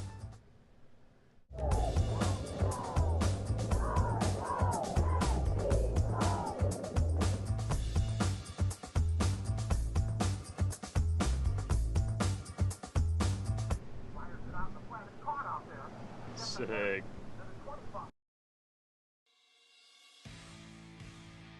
Hello, ladies and gentlemen. I'm your host, Tim Meyer, here for the Romeo Sports Recap, powered by the Mitt TV.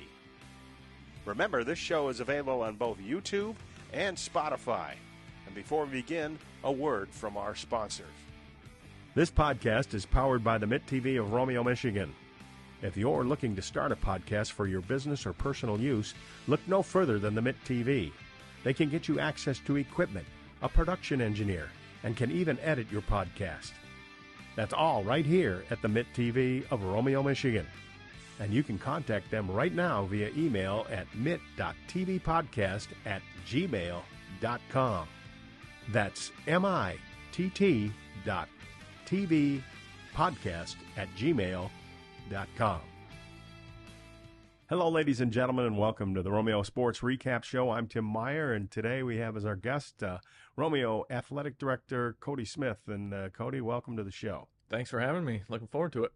So we got a little bit of ground to cover. We're going to review and recap all the spring sports. And some teams had some pretty good success. Some players made All-State. It was a pretty good, all in all, a pretty good spring sports season. Your thoughts about it? Yeah, I mean, I always get the question of like, what sport is the season's the hardest for you or the busiest for you? It's spring, no doubt about it. Just because there's everybody going, it always seems at 4:00, and there's always something going on between baseball, softball, tennis, track, lacrosse, golf. There's everything's going on all at the same time, and it's definitely hectic. You have to reschedule because of the weather. No doubt about it. Spring is, because there's a lot more outdoor sports going on. Yeah, very weather dependent. Yep. So, well, we're gonna cover baseball and softball, girls softball, track, girls tennis.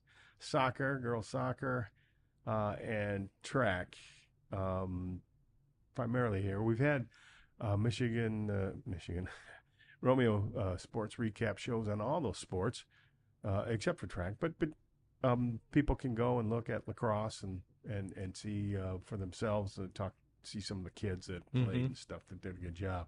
So let's start with baseball. I believe baseball's 18-18. Yeah, they're this about year. exactly 500 this year. Yeah. And they had a few injuries early in the season, cost them a little bit. And those games against Stevenson and Dakota were very close. Well, Stevenson was, and could have gone either way. But a couple key injuries and things didn't quite work out, but they did finish strong. They won a district game. Yeah, and even just nagging injuries all season that kind of kept some of the guys out of the district lineup. You know, some of your pitchers that you counted on all season, you know, were dinged up right at the end there, and that kind of made an impact on Coach D's lineup and rotation for the district game. But you know, he threw Kaminsky, and everyone else had chipped in and got us through. My check and those guys, their arms held up. I think DeBoll was a guy that got hurt. Yeah, his arm. A good hitter. Yeah, but his arm was shot, for pitching. Yeah, because I mean he logged a lot of time at third base and on the mound last year, and this year I think he's primarily a first baseman or DH type role. Yeah. Anybody make a run at the states or all county? Yeah, so I think Joey Battlemente and Nick Kaminsky were MAC Red players, all conference players. So those were, honored by some of the other MAC Red coaches for their contributions to our team all season. So I think those are the two key ones that at least other coaches picked up on for their skills and efforts, and rewarded them for that. And the baseball team will have a new baseball field next year. Construction is going up quickly. So, I mean, with the warm winter we had, they were able to start moving some dirt early. But yeah, blink of an eye, it should be done here. What's it going to look like? I mean, so it'll all be turf, turf infield, turf outfield. It's kind of has like a watermelon, striping to it, like a light green, dark green rotation, kind of how the stadium has that same pattern. And it's going to be nice, state of the art. We're definitely looking forward to it. So it's luxury suite. Yeah. You can stand on top of the press box. Top of the press box and Yep, get a good view from up there. Dual purpose press box now. Yeah. But tell us a little bit about some of the dimensions there and the features and. Yeah, I'm not sure exactly how far the outfield is. It's pretty similar to what we had at the Romeo Middle School, behind the middle school there. Okay. But it'll be, home plate will be facing towards the back of the football stadium, so fans can look down from the bleachers and have that aerial view. So it'll be nice, and then it kind of butts up between the tennis courts and the stadium. Have people talked about it a little bit, or asked you questions about it and buzzed around a little Yeah, bit? I think now that all the dirt piles are starting to mound up out there, I think that's definitely getting people's interest of, hey, what's going on out there? Visiting teams will always ask when we're at the stadium, or referees, of what are you guys building out there, that kind of thing. So I think a lot of people are looking forward to it, especially the baseball community. I mean, they're all itching to get out there and hoping to a summer might be camp. a faster game. I mean, the ball will probably take off a little bit. Ellie, but you'll get truer hops. It won't be a bad hop, really. But I've never played on it.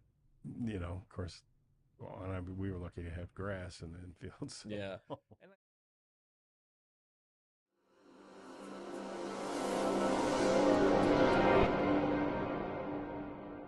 Thank everybody for coming out to the Robert J. All II Memorial Foundation first annual golf outing.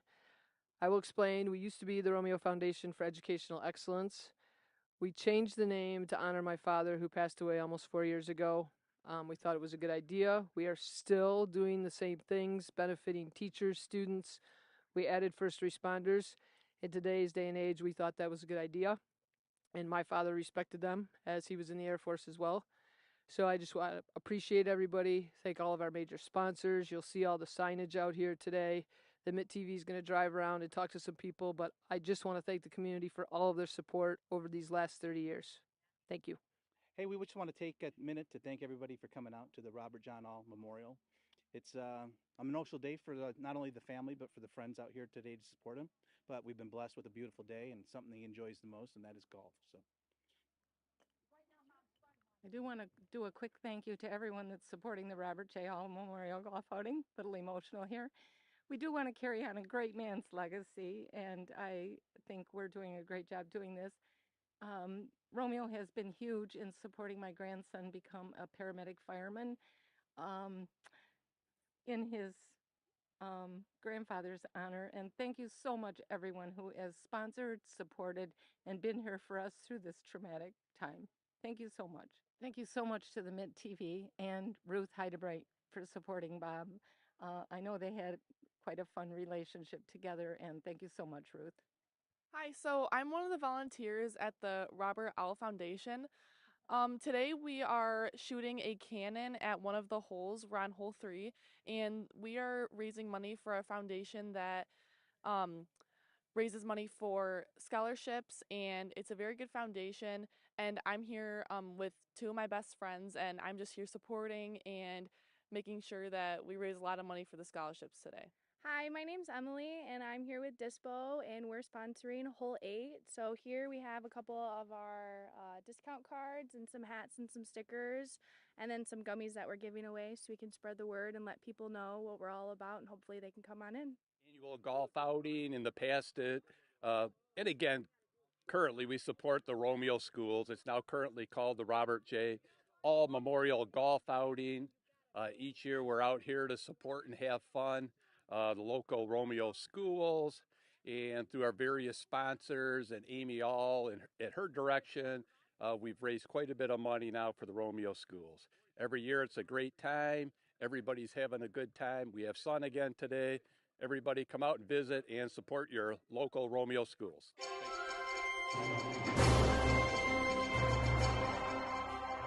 Thank you, ladies and gentlemen, for tuning in to this exciting TV broadcast. We'll see you tomorrow, the day after that, and the day after that, because that's the way we broadcast news, and that's the way you consume entertainment. Won't change anytime soon. For the Mitt TV, I'm Tim Meyer.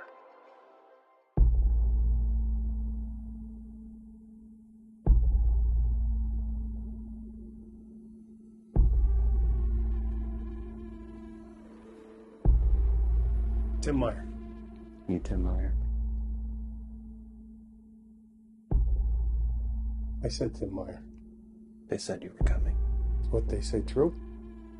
See for yourself.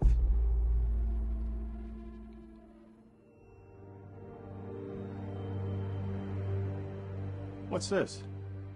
They call it a podcast studio. What the heck's a podcast studio? It's a studio for podcasting. Superior sound, visuals. This becomes accessible. It already has. If you or someone you know is looking to start a podcast for business or personal use, look no further than the Mitt TV. With hourly rates starting as low as $1.60 an hour, the Mitt TV grants access to state-of-the-art podcast studio, allowing you to record perfect audio, amazing video for your audience. Contact the Mitt TV today at mitt.tvpodcast@gmail.com.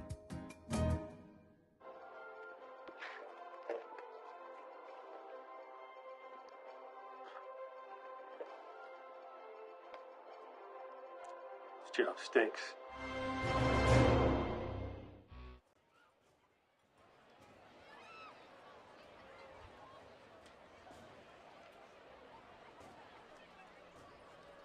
Hello, ladies and gentlemen, and welcome back to this Mitt TV Sports Special. Tim Meyer, along with Romeo's favorite son, Andrew Welch. Hello. We're here at Barnabo Field for a big clash of MAC Red powerhouses, the Romeo Bulldogs and the Eisenhower Eagles, and we're all deadlocked after one half of play, 7-7.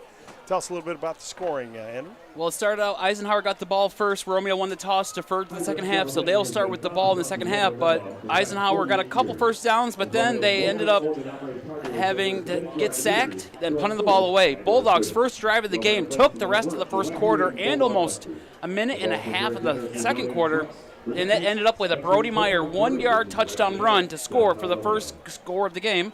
Bulldogs lead 7-0. That was a 71-yard drive that they went on to get that touchdown. Eisenhower, second drive, they went 3 and out. They had a deep ball that was dropped that hit the receiver in the hands. The receiver completes the transaction before hitting pay dirt. This is a closer 7-7 game, but alas, 3 and out, and Bulldogs got the ball again. Bulldogs went 3 and out as well, and then Eisenhower took it down there. A 10-yard pass from Bullock to Duda, and that's why we stand here at the start of the second half, 7-7. The biggest opportunity the Bulldogs have right now is to score. Go out and score here in your first drive of the second half. Put points on the board. Keep Eisenhower trailing. Even if Eisenhower goes out and ties the game, keep them trailing. So that way you have the ball last. You have the opportunity for that game-winning field goal, game-winning touchdown, something. That's the biggest opportunity the Bulldogs can do to win this game. If they let Eisenhower back in this game and they start hitting the big play opportunities, this is going to be a long day for the Bulldogs. So it starts here. It starts now. Big rivalry, the biggest rivalry in Macomb County, Southeast Michigan, and all of Michigan. Second half battle starts right now. The players are there already. The referees put a little extra time on the clock for them to warm up. We'd like to remind you that we will be back here on the Mitt TV next Friday night as the Romeo Bulldogs take on the Chippewa Valley, part of this Mac Red Buzzsaw part of the schedule that they have every year. They play all their kind of rivals in the league in the next few weeks, so it's going to be... It's one of the toughest leagues in the entire state of Michigan. The Mac Red has some teams that have been to the state championship in recent years. You have Stevenson that has been in many years. Chippewa Valley has won a state title recently. Eisenhower usually has pretty good teams ranked in the top 10. Dakota is another one you have to compete with. Dakota usually does pretty good. It's besides few Oakland County teams, this is the toughest division here in Michigan. Well, we'll see what the Bulldogs can do as they are going to come out and get the ball the first half. They were able to get downfield a little bit, but most of their plays have been short passes and some very, I want to say, powerful runs as they were able to get their big guys out there, Warburn particularly, and just running over some people. And we'll see if they can continue that. As long as they use the clock wisely, they do. Go back to the first drive of the game they had, where they used so much clock. Like, use the whole third quarter if you need to go down and score. Just do that same thing you did in the very first drive, and they should have this in the bag. The Romeo. Well, as Yogi Berra once said, nothing's over till it's over. It ain't over till it's over. And one thing, knock on wood, Romeo had no turnovers. Cleaned that up from last week. 0 turnovers. Couple penalties, but I mean, you don't go penalty free in a football game. Dominic Fanon getting ready to kick it off here to begin the second half. Thank goodness kickoff rule does not apply here in high school like it does in the NFL. Brody Meyer and Delicio are back for Romeo. He put the last one in the end zone. See what he does here. Kicks it good and hard and deep. And Brody Meyer is in the end zone. He can't bring it out, so it'll be 1st and 10 Romeo on the 20 here to start the third quarter. Bulldogs as you said, have a gauntlet. I just looked up the stats of the Mac Red, and everyone has won a game except for Romeo so far. And the defense, not many points have been allowed by Eisenhower and Stevenson and Dakota.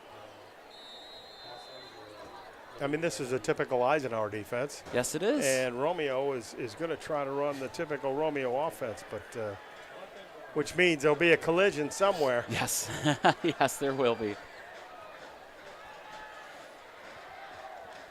Ooh, like that. The quick opening there for Warburn. Right? He got up, got smacked. That was probably one of the toughest yards he'll ever get. Mm-hmm. If they gave him a yard. They did. They said they lost a yard. Nope. No, line of scrimmage. And never go by the down marker No, guy. no. Well, he's a good guy. He's got, I think, a little off there. He's a little off. Because he's got it 2nd and 9, and I don't think he got the yard as we look where the ball's placed. It'll be 2nd down and 10 for Romeo. Nepa deep. Fakes a handoff. Quick fire and pass out there to the flat. Oh, Eisenhower right out there. Oh, my gosh. And that's one of the guys we talked about before the game, Mason Korn. And he came up and put a lick on that Romeo receiver, but he got 2 yards. He's 3rd down and 8. I think Eisenhower's figured out that they may be able to cover the Romeo receivers downfield. So Bullock got to figure something out here. There was one blocker, but there was a swarm of Eagles over there. Only one guy was not going to block 5. That's a swarm of bees. That's a flock of Eagles. Oh, a flock of Eagles. Okay. I don't know. I mean, swarm, flock, birds of a feather fly together. Eagles drop back. They're going to rush 3. Seppa looking. Going to throw way out there, not even close to the bounces before it even got to number 11, Drake Dreisich. Goes incomplete. It'll be 4th down. The Romeo Bulldogs will have to cover here. That's not a bad thing to come out and go 3 and out. As long as your defense also can cause the Eisenhower to go 3 and out as well. But, I mean, that pass, it had no chance. It almost like he had to go more than double the length of a sideline just to get it there, and he couldn't do it. It bounced. It was almost like he threw off his back foot. Seeley back to punt. He's standing on his own 7. Good snap. Korn was coming, and Seeley gets it away. Nice, decent punt. Bounces, is taken air. Looks like Hurley's got to get a flag down. Hurley's got it to the 40, 30, 25, all the way down. I see another flag come down. So we got to see what the laundry's all about. Probably illegal block in the back, I'm assuming. Or illegal blindside block, one or the other.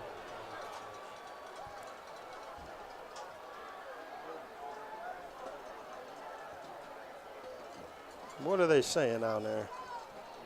Well, they're talking about it now. Now, I don't know if that's a good thing or a bad thing. Well, there was multiple flags on the field, and multiple flags could have been on the return team as opposed to the kicking team. Could be a hold, could be a block in the back, could be a legal blindside block. Romeo's walking towards the Eisenhower end of the field, so we'll see. But you see how dangerous Hurley is, number 6.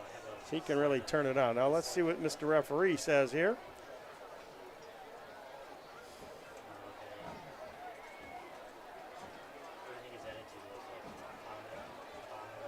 Now they're saying the penalty occurred. That's declined. Holding or blocking the back. Blocking the back. That's accepted, and that's down the field here. Yep. So they're going to be pushed back further than what he caught the ball.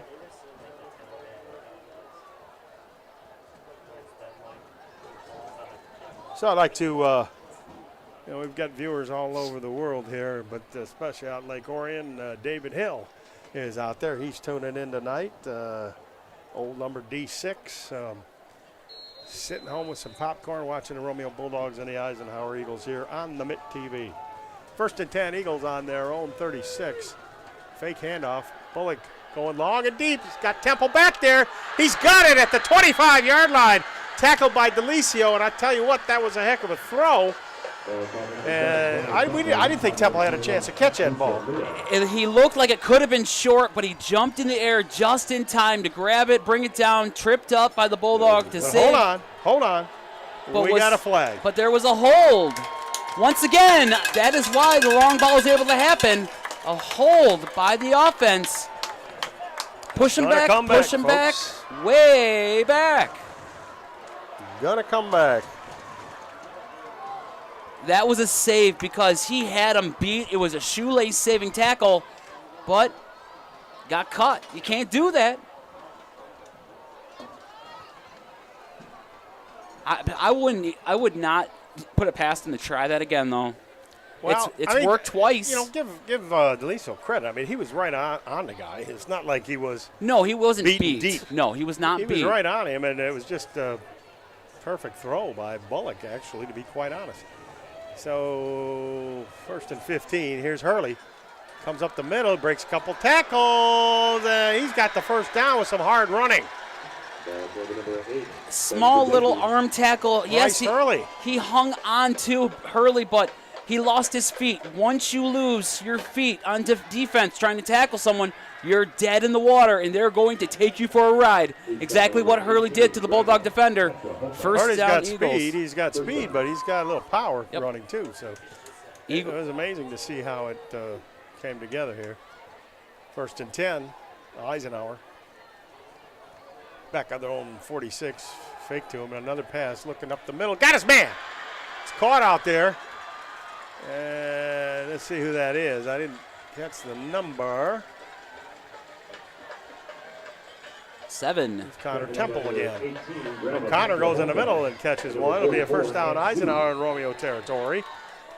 Bullock did a good job of thread and needle on that one. Give to Hurley. Goes up the middle. Grab there, but still powering his way. He was initially grabbed by the Bulldogs, Carter Sutton. Carter grabbed him, but he needed some help because Hurley had a head of steam going, kept those legs pumping. And what do you get about?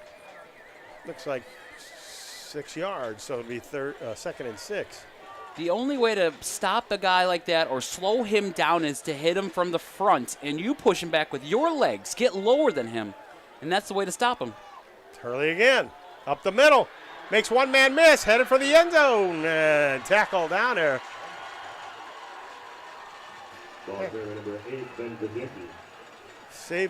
Touchdown saving tackle by the Bulldogs. Number 33, Joey Badalamenti. Bulldogs still in that hurry-up offense. No, the Eagles are. There's the Eagles on the hurry-up offense. And Hurley again. He's going to go to the outside. Got a little bit of room. Going to cut it back. Nice hop, skip, and a jump. And a bam. And that shook him up. Yeah, I think that was Badalamenti again. And he called for a break after that hit. He tapped his helmet and said, "I need out for a second." Oh, that hit could have broke his ribs. Yeah. Bullock. Tush push. Did he get it? Eagles are saying touchdown. Touchdown, Eagles. And the referees are saying touchdown, Eisenhower.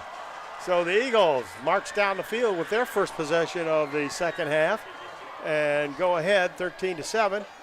And Fanone is going to be coming on. Damasi going to hold for the extra point attempt to go ahead by 7. Bulldogs, they got a break off of a penalty on the long pass that he had caught, but you could not stop Hurley. Arm tackles, losing your feet, overpowered, and just let him go all the way down and score and take the lead. First lead for the Eagles. Fanone puts it through. It is 14-7 Eisenhower with 7:54 left to play here in the third quarter rather. And you know, I thought maybe Romeo would have caught a break on that long pass to Temple. That was called back because of a penalty. I thought, well, okay, that's the chance for Romeo to put the stops on it, but it was a combination of nice passing by Bullock and nice running by Hurley. Well, what took the momentum away was that 15-yard run by Hurley that completely erased the penalty and give him an automatic first down. The momentum of that penalty was taken away, and they just ate the Bulldogs up. Yeah, he took a smack there on that goal line. Hurley did. And I don't know if he's going to be back in. That was a pretty – I don't think he saw the guy coming. No. Like a freight train. No, and he did exactly what he needed to. Does it give him a great hit and put him down on his butt and show him that, hey, you may be powerful, but we're powerful too, and if you're going to come to our house, you're going to get smacked. So the last few times Fanone has put it in the end zone, and I don't know why I would doubt that he would not do it again. As we have Delicio and Meyer back, and very dangerous runners. We'll see what the Eagles do here. Don't see why they would even kick to one of those guys. No, they're going to kick it in the end zone again. But they might. You never know.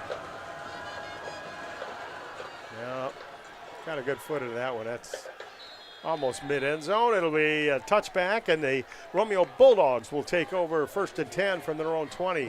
Would like to remind you folks to tune into the Mitt TV on YouTube and catch all the wonderful action they got there. It's not just the Romeo Sports Recap, but you can find out things about the Village of Romeo, the Chamber of Commerce, all kinds of exciting stuff that's going on in your community. Find out what's happening on the Mitt TV, and catch us on YouTube anytime, or go to the Mitt TV website. Bulldogs' 5th drive of the game. They have to go down now and tie this game to keep themselves in it. Seppa up the middle, handoff. Taken there by Cahoon. Parker gets a maybe, I want to say maybe he got about 1.5 yards. Well, I thought it was going to go to the outside to Warburn, but apparently I wasn't paying close enough attention. Got a couple up the middle, 1.5 yards maybe. The Eagle defense definitely has the middle sniffed out. They've got to start kicking things to the outside, but you got to have pulling guards, pulling tackles to kick out the ends. Seppa, he's in trouble. Try to escape. He'll be dragged down there. Oh, my gosh. That was Mixa. Really, Joey Mixa kind of got that play going. Joey Mixa. Mixa is like a legacy Eisenhower name. And somebody's down for the Bulldogs. See who that is. Can't see who that is. It looked like, now, you talked about there wouldn't be any cramps tonight. And you would think. I didn't think there wouldn't be either, but I guess there is one here. The humidity is down, so hopefully it is just a cramp, though. But Kayla's walking off the field, so it just must be a cramp. Oh, yeah. Unless she's got some cramp remover. I think that's Coach Lee over there stretching him out. But Nepa should have thrown that ball away. Like, you're outside the tackles. At least try to throw it to where a receiver is, out of bounds. And at least you don't take the sack. You don't take the loss of yards. That's, unfortunately, it's the inexperience that he has coming into playing at varsity level. That was number 52 for the Romeo Bulldogs, Trevor Seaman. Trevor was kind of aching a little bit. He looks like he's getting it stiffed up again. But he's going to get some help off the field. He's going to get a drink of water and maybe some Gatorade. Yeah. No cramps. You got to drink plenty of fluids.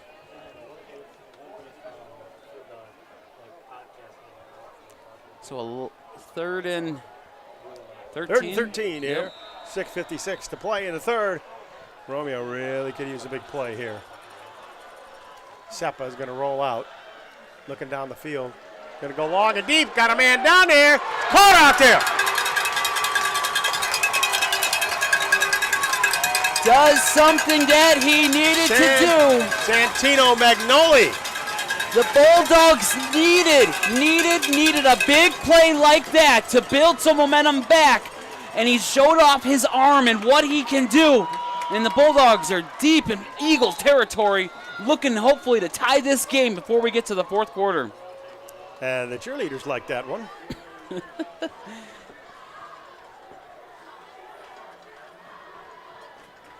Warburn's a man in motion. Seppa looking down the field. Got to throw it. Try to get his man out there. That was Warburn. He was well covered by Pettipool. And it'll be 2nd down and 10. At least he had the opportunity to get rid of the ball, so he didn't take a sack, but he had a defender coming up. That's what he should have done the first play before. Yeah, at least he made up for it for a nice long bomb play that went very well for them.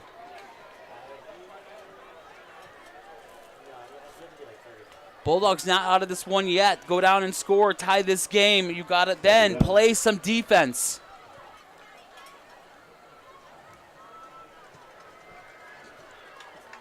Even getting some points. A field goal is still good, but you got to play defense at some point. Meyer in motion, handoff on the inside. Going nowhere. Stopped again by Joey Mixa. Joey is fired up here tonight.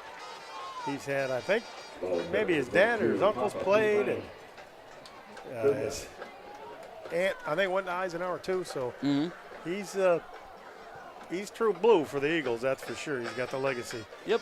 Now we'll see what Seppa does here on 3rd and 12. It's certainly within, well, I would say is a good chance that Seali can make a field goal from here. Well, it's 25-yard line plus 17 yards. It's about a 42-yard field goal if they do go for it. He's made those before, so Alicio back in the backfield with Seppa. I mean, you want a touchdown. You don't want to kick a field goal if you don't have to, but. Now the throw over the middle. Oh, in and out of the hands of, well, first an Eagle defender, and then Magnoli couldn't come up with it. It was in his hands. Oh. Santino, what do we got? There's a flag on the play. The flag, where is the flag? The flag is in, is it in the backfield?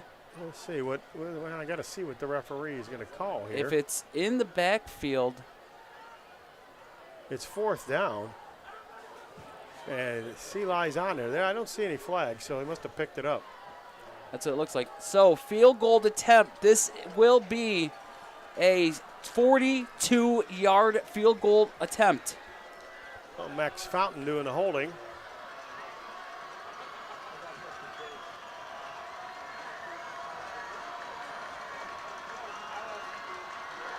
Oh, he had to stop. It's blocked.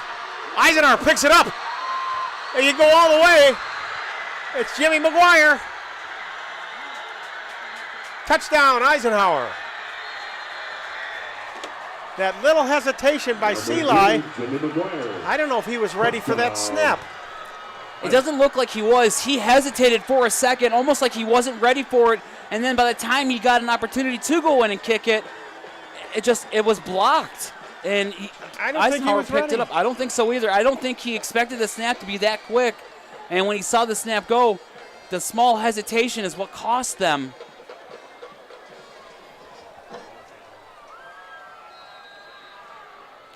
Punt return touchdown, and now the Eagles are here up by 14. Not yet. Fano's got to kick it. Maybe Romeo will get in there and block one here. Fano's kick is up, and it is good. So now the Eagles are up 21-7 with 5:14 left to play in the 3rd quarter, and a big break for Eisenhower and a tough break for Romeo on this block kick touchdown return. Bulldogs still not out of this game. Plenty of time left. Go down and score. Play defense. Go down and tie the game. Play more defense. Score the game-winning touchdown. It is doable. Yes, you need 3 touchdowns to do it, or 2 touchdowns and a field goal. You just got to clean everything up. And we played a clean game so far, but that's the very first turnover. Technically, it's a turnover that allowed for points to be scored. And that's one thing. I could agree with that. It is.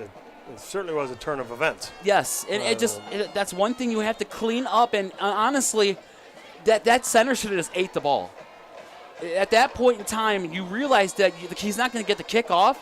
You got to say something to the kicker, eat the ball, and just let them take over from there. At least they don't go down on a block kick score.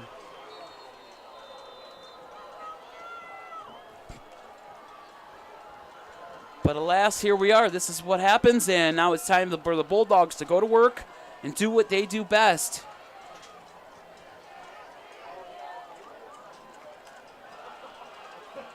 It's probably will go into the end zone. Most of his kicks today have gone into the end zone.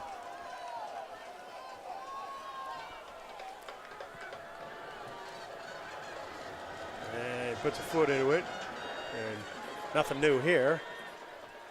It's in the end zone. Romeo will start on their own 20 with 5:14 left to play here in the 3rd.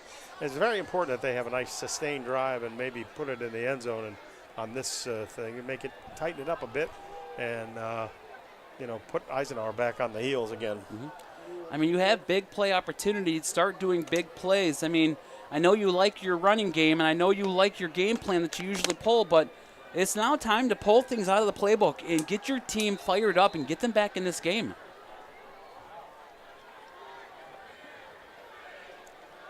And Nepek's going to go from the shotgun. Fake the handoff, fire up the middle. There it is, the big tight end, number 89. That's Jackson Swords. And we're waiting for them to light up the offense with Jackson. He's a big old tight end, big guy. He was on the Romeo Sports Recap show this past show with the football team. And nice kid, big, good looking, not like us. No, but good kid.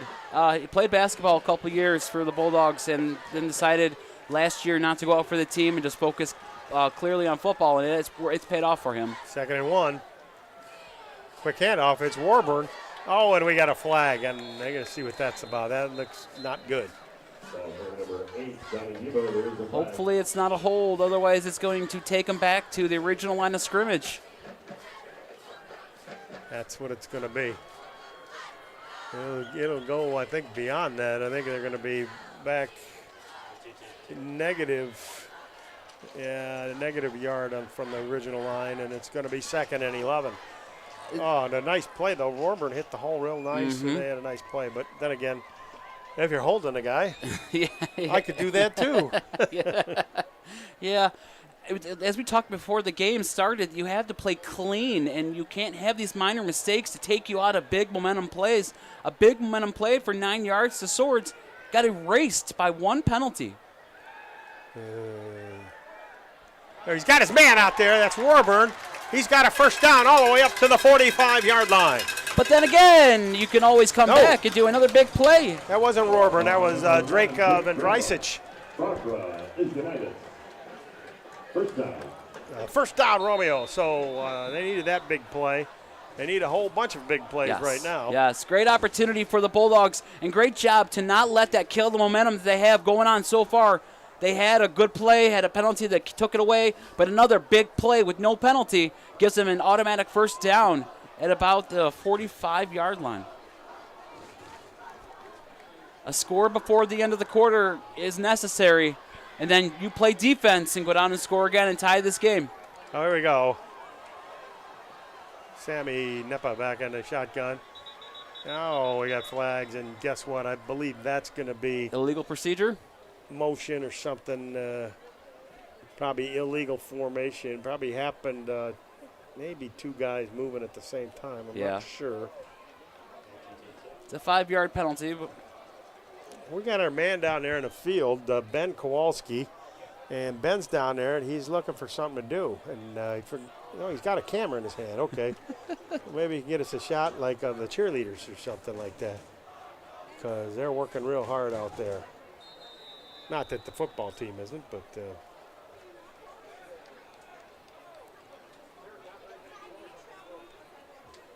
first and 15. Bulldogs move back to their own 39. I could feel my wife glaring at the TV when you said that. Sammy's going to go down. Oh. He's sacked back there before he can get going at the 35. Just if he would have escaped that, he may have had some running room. But he didn't, so it'll be 2nd down. Whoa, a long 19. They're going to have to try to get at least half of that back.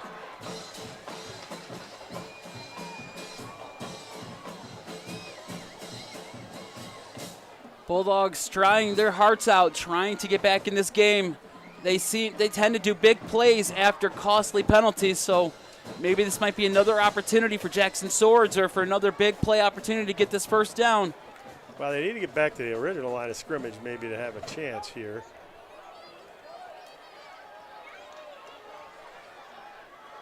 Meyer in motion.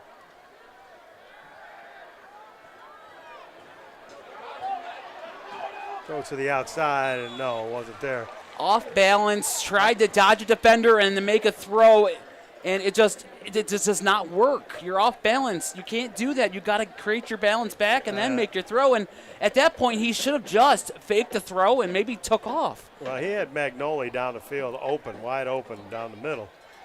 He got past the coverage, but he just couldn't get himself set. And he didn't see him, so that makes a big difference too. You got to see what you're going to throw at.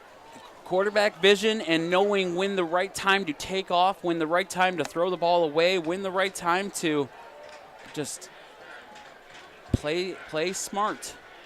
Keep your team in this game. Eisenhower dropping way back, coming in on the rush. Sammy Nepa firing it deep, looking for Brody Meyer. And Brody couldn't come up with it, and it looked like he pulled a hamstring there. Jumping, he's limping off. tried to go into double coverage. Meyer was there, but it was just overthrown. Could not bring it down. Bulldogs had some momentum coming on their side. Unfortunately, penalties killed the momentum. 4th down coming up. Got to punt the ball away, and you've got to keep Eisenhower out of the end zone. If Eisenhower scores again, it could potentially put the game away or put the game almost out of reach. It looks like Brody's got a cramp, which is good news. Yeah. It's not a knee or anything, but he kind of gave a little bit of a leap towards that ball and then came up limping a bit. And so that didn't, probably could have caused that injury. It's still a little bit humid out tonight. Just a I little can bit. attest, I'm sweating here in the booth and beating up. Yeah. Yeah. It's just because you're emanating so much heat. You're Mr. Warmth. I am.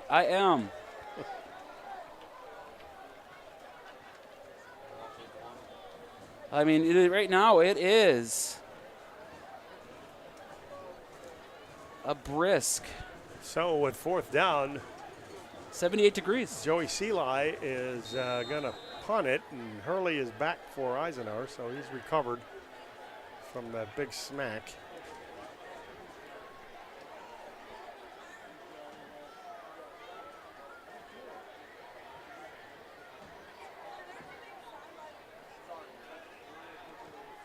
Oh, a beautiful punt by Seeley. High and deep. The 20 is Hurley. He's going to take it back. Goes up the middle. Breaks one tackle. Breaks another one. I'm sorry, that's Burnside. Breaks another one. And down he'll go at the 35-yard line. That's where the Eagles will take over with 1:58 left to play here in the 3rd quarter. They lead it 21-7 over the Romeo Bulldogs. So we'll see what we got. I thought that was Hurley back there, but it wasn't. It was Burnside. And I'm going to go see my optometrist tomorrow morning. You did say you grabbed the wrong glasses. On Saturday, and so he's going to help me out here. He's going to laser so that I got holes in my head, I guess. It is 70 degrees right now with 64% humidity. So, little cramps going on. No, here comes Jack Bullock. He's just going to go out of bounds, maybe got a yard. I don't know why he went out of bounds. He's supposed to be trying to run the clock, but he's the quarterback, and he's trying to protect himself, I know. Yeah, it's okay for him to run out of bounds, like you said, or at least try to take a slide maybe. If you take a slide, you could force the Bulldogs maybe to do a personal foul penalty, unfortunately, but nevertheless, 2nd down. Mason Korn in the backfield. Bullock, it almost picked off. Tipped there by the Bulldogs, 71 number 71 Carter Sutton. It looked like. Was that Alex Kelly almost had that interception? Almost. Alex Kelly read that perfectly, hit him in the hands. And if the ball was a little higher and he could have picked it off, he was off to the races and maybe could have made it to the end zone. Maybe Romeo's defense could spark him here with a turnover. That's what they need. 3rd down and 8 for Eisenhower. And what do we got? Timeout. Timeout, Romeo. Got the wrong personnel out there. Yep. Bulldog defense definitely needs a big play to spark the offense. Big play turnover, maybe go down and score like Eisenhower did with some kind of special teams defensive play. And we remind you, folks, that we will be back here on the Mitt TV next Friday night as the Romeo Bulldogs take on the Chippewa Valley Big Reds. Yep. That's one of your favorite teams. Yep. From Clinton Township, Michigan. I'm actually about 4 or 5 miles away from Chippewa Valley High School, where we live. And as always, we give shout-outs to everyone who is watching. So, big shout-out to DJ David Cash for watching the Mitt TV. Thank you so much for tuning in, wherever you are here in Michigan or in the U.S. of A. Appreciate you watching.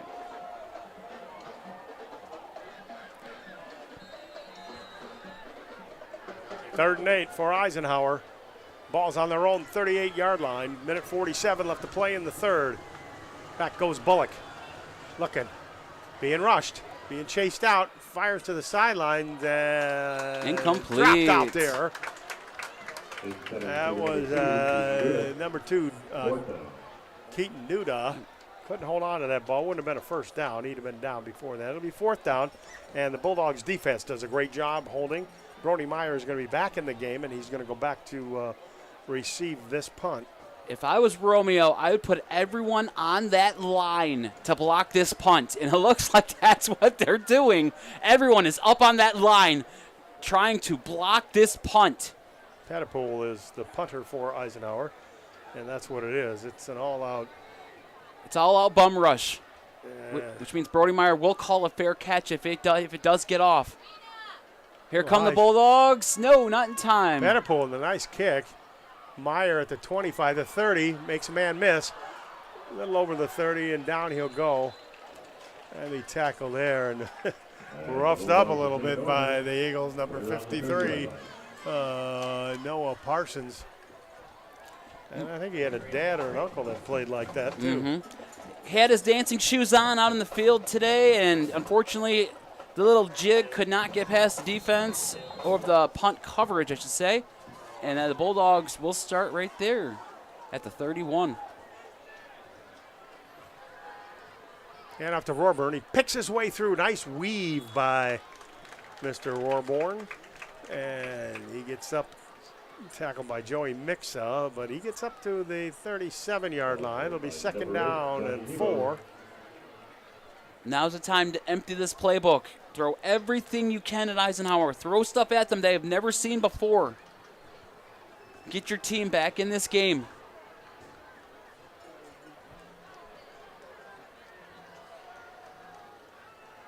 Roarborn again. Powering his way through up the middle. Got a first down all the way up to the 48-yard line of Eisenhower. Good job by the Bulldogs. Roarborn is a tough guy to bring down. He is very physical, and he will get in your face, give you a stiff arm, and you have got to either trip him up, or you got to have more than one guy to bring him down. Wearing that number 8, famous number 8, made famous by the Duke of Earl, Victor Earl, played last year up at Central Michigan this year. From the shotgun, Nepa.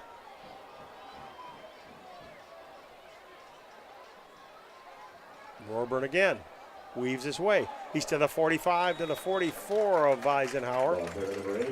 Brought down there by the Eagles, number 19, Griffin DeMasi. 3 back-to-back run plays for Roarborn, and he's just eating up that Eagles defense. They are having a hard time stopping him. They will not get a chance to get another play off before the end of the 3rd quarter. So we'll go to that. That will be the end of the 3rd quarter. The score, the Eisenhower Eagles 21, the Romeo Bulldogs 7. And Andrew,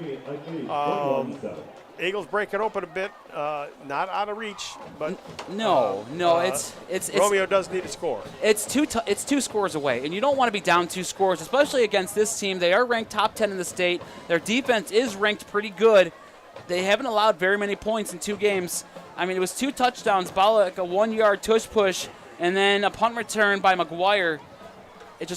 One mistake is why they're only up by 2 scores. Block kick return by McGuire, yeah. A block, I said punt, didn't I? Probably it was a blocked field goal. I apologize. Blocked field goal that McGuire ran back, and like I said, it was just one small mistake. That was the only reason why they're up by 2 scores, but it is still very doable. You score quick, and then you stop Eisenhower quick, and then you go down and score again. You're back in this game. It's tied, and anything can happen. Now the Bulldogs are changing quarterbacks here. It looks like Alex Roberson is going to come out. He is. I don't know if there's anything wrong with Nepa or if he needs a break or what, but I don't think so. I think they're just trying to shake it up, trying to, throw something at Eisenhower maybe they're not used to. They're both similar quarterbacks.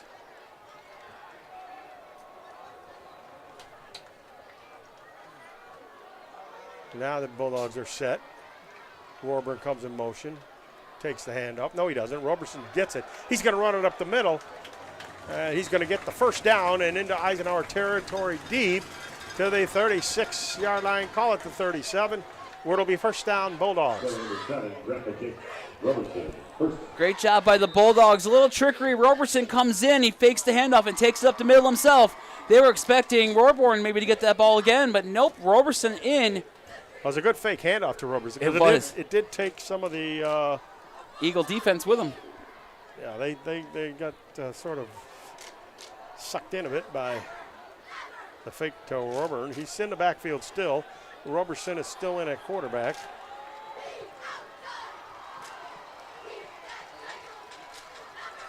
He's going to take it again.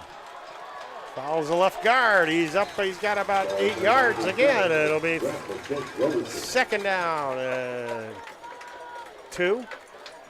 Taking advantage of the left side of the defense. The left guard is pushing his guy back far enough, and Roberson is able to juke and jive his way through that hole and get some good yardage. 2 straight runs by him. I could see them doing something to throw them off once again. Well, it is second down and 2 at the Eisenhower 29. Let's see if that Bulldog offense got one more up their sleeve, or if the Eisenhower defense is going to stiffen here. Roburn in motion. Fake to him again. He's going to come up the middle. The linebacker, though, collapses in and makes a tackle. Roberson close to a first down. I'm not sure if he got it or not. Nope. Looks like they're going to mark it short. It'll be third down and maybe a little bit more than a half a yard. And they had that one sniffed out a little bit. That linebacker drove all the way around the end and did not get blocked, was able to trip him up from behind. Well, you got to be careful. I mean, you might get a tush push here, but Eisenhower's got their bigs in the middle. Mm-hmm. It's going to be clash of the Titans, I believe. Now they shift a bit. Schwartz comes over on the right side this time. Yeah, it's a little different shift. And they give this to Roburn close to the first down. He's got that. And he'll get to the 25. Smacked there by number 34, Mason Korn. It didn't throw them off all the way. It threw the Eisenhower defense off a little bit, so Roburn was able to go ahead and get that first down. They're pulling everything out of their arsenal now. Roburn in motion. Give up the middle. Old Cahoon had no really where to go. He did his best, but he got maybe a yard. Ball is going to be placed in the 24 of Eisenhower. Second down. More importantly, the clock keeps running with 9:13 and running here in the fourth quarter. They almost had Eisenhower jump off sides. He got back just in time. Just a small little flinch. Hand off the side now. Staying in bounds, but a nice run there by the Bulldogs. Number 33, Joey Badalamenti. He's about 4 yards, along 3. Or first down. Now wait a minute, Eisenhower wants a timeout. Yeah, they need a quick breather. Romeo is breathing down their necks and about to get into the red zone. It looks like they may just barely be in. Eisenhower needs a break to talk about this because Romeo has them on their heels by throwing different looks at them and throwing in a new quarterback at them. They need a chance to talk about it and figure it out because this is 2-down territory. If they do not get the first down here, they will go for it on fourth down because this is 2-touchdown territory. They need 2 touchdowns to get back in this game. 2 touchdowns if they score 1 touchdown? Well, not 2 for 1. In the new Romeo math, maybe. But they do need 2 touchdowns to get back in this game. So they're in 2-down territory for 2-touchdown territory needed to tie this game and to get back in it, to push it to overtime potentially. Number 9, Zach Thomas playing for Hillary LaRue Campbell. Number 10, Brody Meyer playing for Grandpa Miles Evans. Here we go. Roberson over center. Brody Meyer in motion. Trying to get the first down. We got a flag. Uh-oh. What is that about? I hope that's not a hold against Romeo, but it looks like it might be. If that's a hold, that's going to hurt a little bit. Hopefully it's against Eisenhower, maybe a face mask or illegal hands to the face. Holding against Romeo, and Eisenhower's going to take it. It'll move him back now, make it third and long.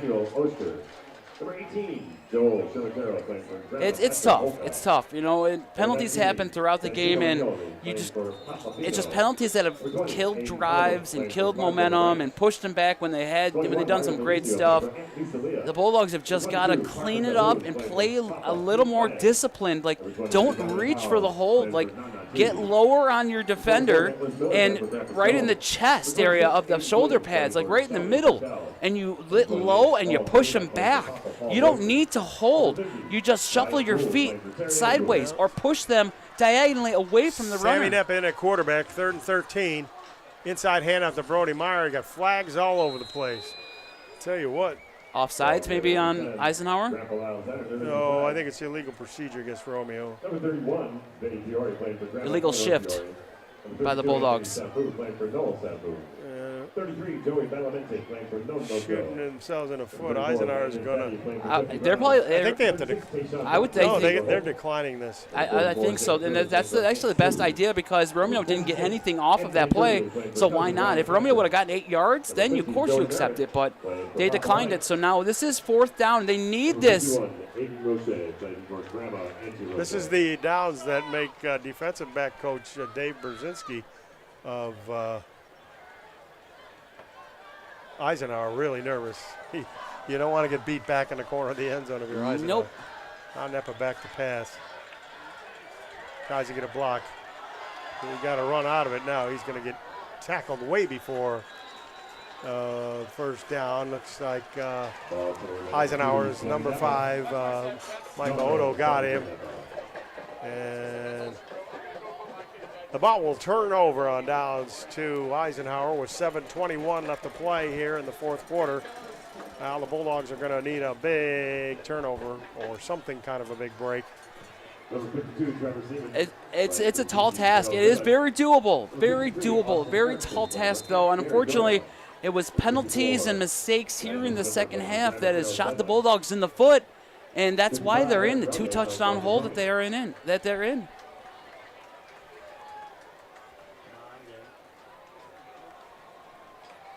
Pitch out to Hurley. He's got a little bit of running room, got a block. He elects to go to the outside. He's way out on the outside. 35-40, 45-50. Still on his feet. Finally run out of bounds by Mario Delicio, but not until Bryce Hurley gets into Romeo territory. That's what we talked about earlier before the game, that, you know, Hurley's a patient runner, but he can turn it on once he sees the daylight. And he saw it there. I mean, you see the momentum is now on Eisenhower's side. Bulldogs are trying their best to keep themselves in this game, but Eisenhower is carrying that momentum. Well, they're hoping that Eisenhower will throw, but I doubt that. I think you're going to see a steady dose of Hurley here. Yeah. Not unless they actually have to throw for a first down. There it is. Hurley again, picking his way, and Jake Turley meets him there and tackles him, and it looked like, Safu was kind of roughing him up a bit too. Number 32 for Romeo, but forward progress is a yard, so it'll be 2nd down and 9. The clock's still going to keep ticking, I mean, it's a great job by the Bulldog defense to stop Hurley, and they've got to take the little victories here. And you can still stop them and still get in this game, but you got to do quick strike touchdowns to get back in this game.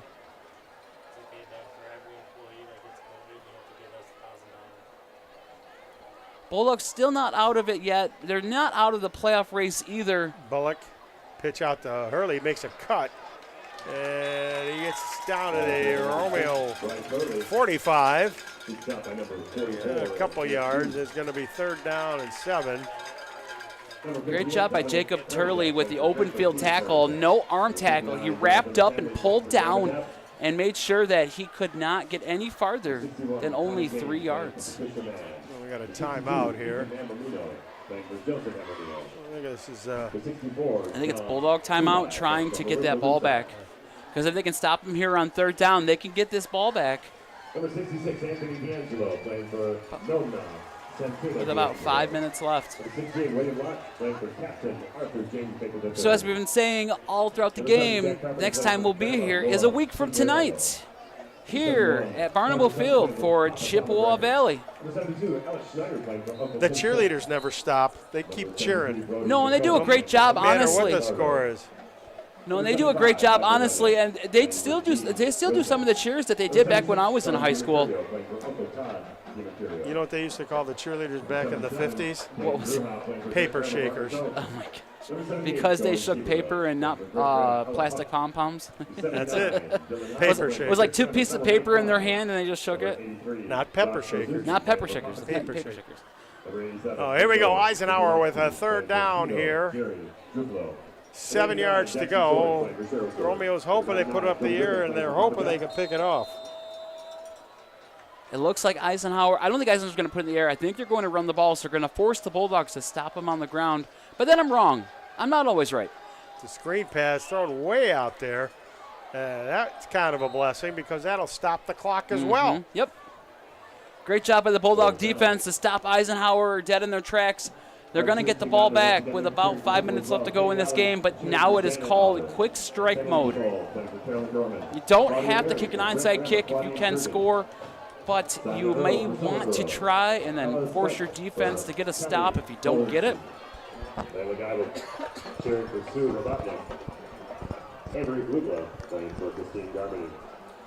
But here we go, punting away. Your hope now is if this can go into the end zone. You don't want them to coffin corner this punt and bury you deep and force you to go about 90 yards for a score.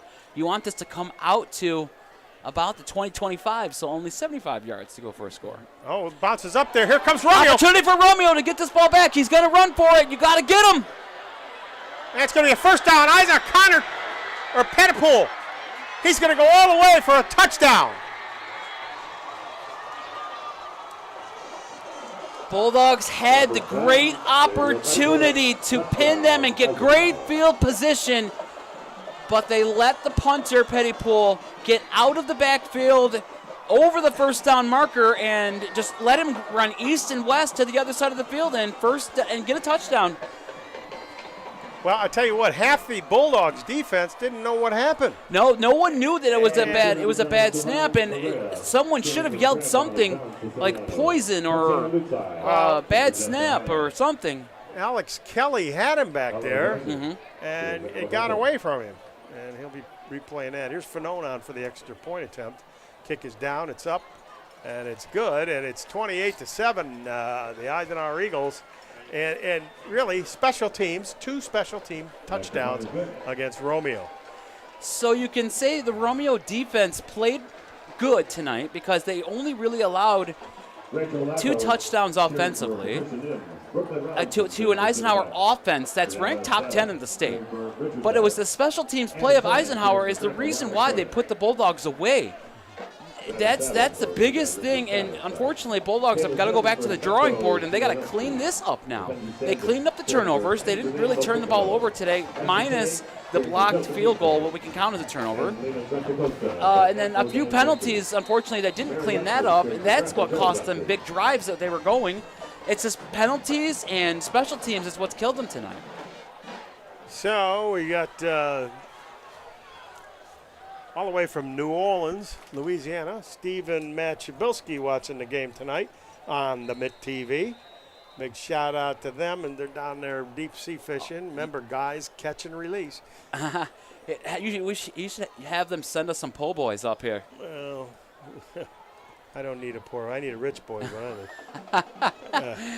Also watching the game tonight in his living room about a mile away, Tim Storm. Hello, Timmy Storm. Here's Fanon, another famous Eisenhower name, but whoever the Fanon was is the linebacker, taking it to the 1 yard line because Brody Meyer up the side got a little bit of running room, got over the 35, and then we got a flag down, and that may be late hit out of bounds. Another one, so it could be offsetting penalties. Well, one guy saw it and the other guy saw it after, maybe. I'm hoping that's what it is. It could be a personal foul on the Eagles, personal foul on the Bulldogs. I really hope it's personal foul on the Eagles because the Bulldogs need some kind of a break. They need points, but they need. Well, if it's on the Eagles, it'll get them closer to points and closer to scoring quick. I mean, I like the referees that they get together and talk about it, but let's hustle it up here. This isn't a trial here. You know, I mean, it either it is or it isn't. Yep. You know, but it looked like it might have been a late hit. So we'll see. It's definitely out of bounds, and it could potentially be a late hit. But who did the late hit? Who did the personal foul is the question. You got both refs talking. They're talking, probably trying to discuss, is the both flags the same call, or are both flags different calls? That might be it. Let's see. So we have the ref is going to tell us it is a... I hope he knows. Okay, here he comes. Dead ball, personal foul against the Bulldogs. Boy, I sure thought that was a late hit, but I was wrong. It's just frustration. It's just frustration by the Bulldogs, and it's just unnecessary frustration of a penalty. Well, that takes a good kick return. They'll have to start back at their 31-yard line. Nepa back to throw, being rushed. Looking, he better get rid of it. He had a lot of time, but finally time ran out as Michael Odo got in there and just jumped on him, and he goes down for no gain. It seemed like he may have had Drake breaking open, but he just didn't see him in time. No, it's going to be a loss of 5 yards. Again, I made the mistake. I was watching the down marker guy instead of where the ball was. Never trust the down marker guy. I've told you 1,000 times. No, the ref, trust the ref's foot. The ref's foot is what counts. Yep. Now here we go. 2nd and 14. Nepa going to fire out there. Got his man out there. First down. Ooh. A little flip tackle out of bounds. The Eagles kind of let that one go, like almost like they forgot about guarding him. Great catch and run up the sideline. I'm sorry, that was is that Rorburn? God, I can't tell some of these smaller numbers in the front. Doesn't matter. Romeo breaks out of it. It's first down at the 50.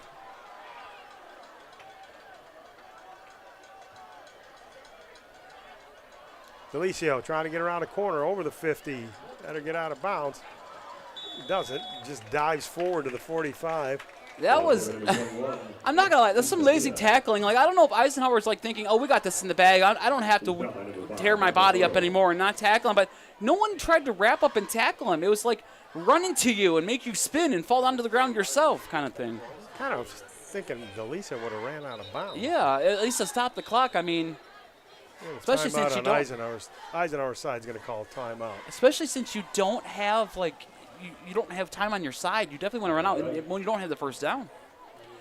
So, ladies and gentlemen, I'm going to be Mr. Positivity right now because how so? The playoffs are not just based on wins and loss anymore. Usually, you had to win 5 or more games to have a shot at the playoffs. That's not the case anymore. Now they take into account strength of schedule. Romeo hasn't won a game yet, and it looks like they may not win this game as well. They go into 0-3 potentially, but they've played 3 tough teams, and their schedule just gets tougher. If they can somehow pull together 3 or 4 wins, the Bulldogs will still have potential to make the playoffs and hopefully go on a nice playoff run after cleaning up everything that they need to clean up. So that's the positive side of this. They still could make playoffs with 3 or 4 wins and a healthy strength of schedule. Oh, that's a late flag. I don't think they're going to call it a late slide. 3rd down, Nepa said felt he couldn't throw the ball downfield. He couldn't find anybody open. So this is not the best strength of Romeo's offense, and that's throwing it down the field. No. But we'll see here. Well, I mean, 3rd down and 2. Fake that way. He's got a man open as Meyer finally sees him, hits him. Meyer tries a cut, Van Dreisich, and he fumbles the ball. Eisenhower saying they got it. Waiting for the ref's call. Now Romeo. And they say, nope, Romeo got out of bounds. Van Drysic got the football. I think he did get out of bounds. It'll be a first down for Eisenhower, or for Romeo. When are they going to mark it? The 35-yard line of Eisenhower. 2:58 left to play here in the ball game.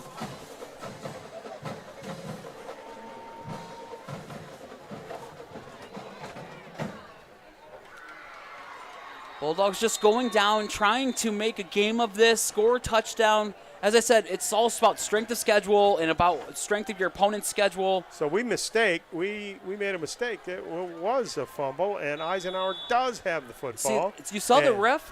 Well, the mistake was the ref was doing a kind of a motion to say, hey, bring the sticks down. Romeo had a first down, but he did it the wrong way. Yeah. There was no motion of who got the ball, so. Well, we saw the Romeo player, I believe it was Van Drysic. He was holding the ball coming back to the huddle. Yeah. And alas, they said that it was Eisenhower's football. Once again, another mistake, a turnover. Instead of just going out of bounds, you had the first down. He decided to do a dance, go to the inside of the field, and it just got stripped out of his hands. Tom Bullock in a shotgun. He's taking a lot of time off this clock, as they will now. Oh, yeah. Give to Hurley. Hurley trying to pick his way through, but he's going to be stopped short of the line of scrimmage. Down he's going to go. Going to lose a yard, actually. It'll be third down. The clock's going to run. So I think Eisenhower still needs to pick up a first down if they want to run this clock out.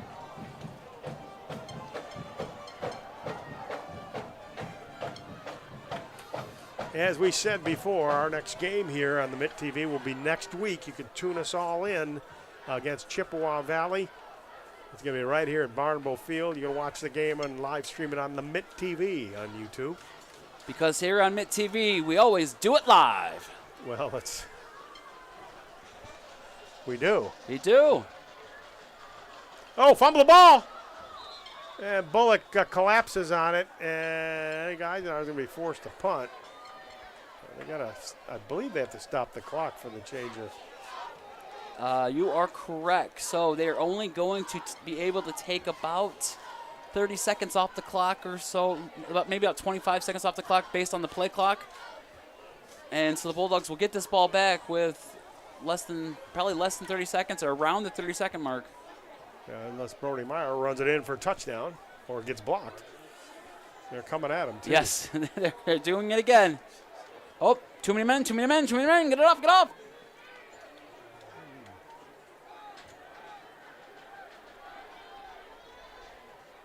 Remember the last time, Pettipola. Timeout, Eisenhower. I'm a little surprised he just didn't take the penalty. Or maybe they did. It's not a timeout. They took the delay of game. Again, remember the last time Pettipola ran out of that punter's position. Don't know how he got out of the way of Kelly, but he did. So now he's back at it again. See what kind of a snap he gets this time. Good snap. Pettipola just punts it. He just gets it out of there. And he punts it out of bounds. Brody Meyer picks it up. Decides to go up the sidelines. Knocked out of bounds there and a big hit. Make sure Brody comes out of there alive. I know he's a hockey player, but yeah, there was looks like he's getting up. Okay, he's okay. There was a crowd of Eagles, but coaches coming over to get their players away from the Bulldog players so the Bulldogs players can get out of there safely. So 13 seconds, 7 seconds, whatever you want to call it, left in the game. And the Bulldogs are going to unfortunately go away 0-3 on the season with 6 games left. Well, we know that there's 6 games left. They got to win 5 of them, at least to have a shot at the playoffs. You know, I've seen teams, when I watched Selection Sunday, I saw teams with 3 wins actually make it. So with 3 wins, it is doable, but you have got to play your best ball against other teams. Kelly, that ball floated by him and flailing coverage there by number 21, Anthony Granata. He did a little pirouette there, but I thought Kelly had a shot at that. And he ball did. Seemed to float away from him. or he ran a different ran a route different to the route. ball. Yeah.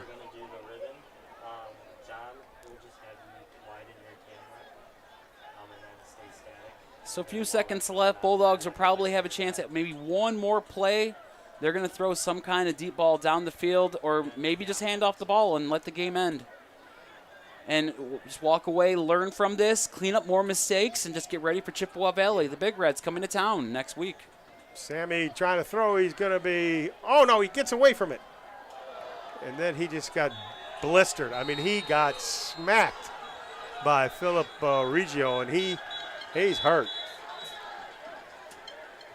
Don't see any flags. I know the refs aren't going to throw one since it's the end of the game. Yeah, he took one. He's not – no, there's a flag down there. Is there a flag? The game's not going to – I think, yeah, right between the 42 If and there's the a flag, the game is not over. It cannot end on a penalty. There will be one more play for the Bulldogs. Yeah, we're more concerned about Nepa there. Sammy took a shot. I mean, it was a – Reggio from Eisenhower, number 30, delivered the blow. And when they say delivered the blow, I mean, I think he's knocked out. I think he's trying to sit up. He is moving, so that's a positive sign. And I'm hearing the bells ringing there. I think there's a ding-dong there. Man. You do have Eisenhower trainer out there as well to give assistance if needed, so that's a good thing. I don't think, I know Sammy didn't see him coming. And no. Riggio just was coming like gangbusters. Yeah, he's going to be all right. A little woozy. A little woozy. He's poor guy. And, he had a great effort tonight. Tried his hardest, but so there the was. Bulldogs are going to come up a little short. So looks like there was no penalty. You got Reines out there talking to the refs, trying to figure something out. The teams are ready to line up. I don't know if the game is over or not. Hinkle on the announcement said the game was over. Everyone's ready to line up. But Reines is talking to the refs about something. Players, fans, survivors, parents, students. The players are coming out there. They're going to shake hands. And apparently whatever Reines was saying, the referees aren't seeing it the same way. I mean, Reines is not happy about something. He wants some kind of flag, something against that player for that cheap shot of a hit that was unnecessary. I don't know. They're not going to get it. That's it. He's calling the game over. I think they're hungry and they want to go get something to eat, so they didn't want to have one more play. Well, it wouldn't matter anything if whether it was a one more play or not. So yeah, so that's the end of the game. The Eisenhower Eagles come in here 28-7, and as we recap the game, Andrew, I mean, it was tied up 7-7 going into the second quarter and through the second quarter, and it sort of like got away from them. It did. 3 and out to start the second quarter, and then all of a sudden Eisenhower goes down and scores and takes the lead on their first possession of the second half. And then after that, the Bulldogs offensively just could not get anything going. And if they did get something going, they unfortunately something happened to stop the momentum. Something happened where their field goal got blocked, and they got ran back for a touchdown for Eisenhower. And the game just got away from them, and Eisenhower just took advantage of multiple Bulldog mistakes and multiple Bulldog penalties. And that's where we stand. That's why it's 28-7. And Bulldogs now going to go back to the drawing board, fix the mistakes, make sure their quarterback is okay and he's all right and good to go for next time. And unfortunately, Bulldogs start the season 0-3 and got to find another way to get a W next week. The Eagles will move on as well, 3-0. Looked pretty strong tonight. This was their stiffest competition to date for the Eisenhower Eagles. Romeo gave them a very physical game. But Eisenhower matched them. They were physical as well. Coming in with a big victory here, making big plays. 2 big plays. And a block field goal attempt and a run for back a touchdown and a run back muffed punt. And the punter, Pettipool, who is also a wide receiver, realized he was not going to get that kickoff, and he broke one tackle, and nobody knew what the heck was going on. And he ran into him for a touchdown. Credit to him. Another positive for the Bulldogs, if we can pull something from this, Eisenhower couldn't do their big play ability against the Bulldogs. 2 throws that one was hit him in the hands and got dropped, and the next one got caught, and he shoelace tackle that saved the touchdown. Both of them got called back because of a holding. So Bulldogs didn't allow big play opportunities to the Eagles. They just allowed big play special teams. So we've got Eisenhower next week will play Anchor Bay at their place. And then they have 2 tough road games against Sterling Heights Stevenson and Chippewa Valley. And then they get Dakota at home. Romeo, obviously, as you all know, will be playing Chippewa Valley next week and get into the buzzsaw of that schedule. Yep. Romeo has Chippewa Valley next, and then after that, they will go on the road, I believe, and they will be off to Dakota, I think. Which will be a very tough game. Next week will be tough, too, but if the Bulldogs can come back and eke out a win against Chippewa Valley and get some momentum going, it'll be a good way to go into that Dakota game. Yep. Well, actually, it's actually Anchor Bay. I apologize, I was wrong. And Romeo goes to Anchor Bay after Chippewa Valley, and then they'll go to Dakota after that, and then they'll come back home for another home game against Stevenson, and that I do believe is the homecoming game on October 11th. Well, we hope that Eisenhower Eagles take a little bit out of that Anchor Bay team. That'd be nice.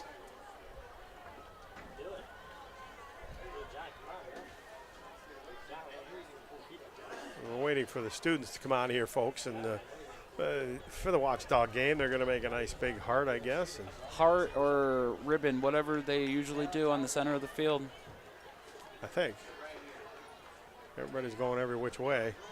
Doesn't seem like anybody's coordinating that. Nope. I don't think we are. Oh, no, here they come. Yeah, okay.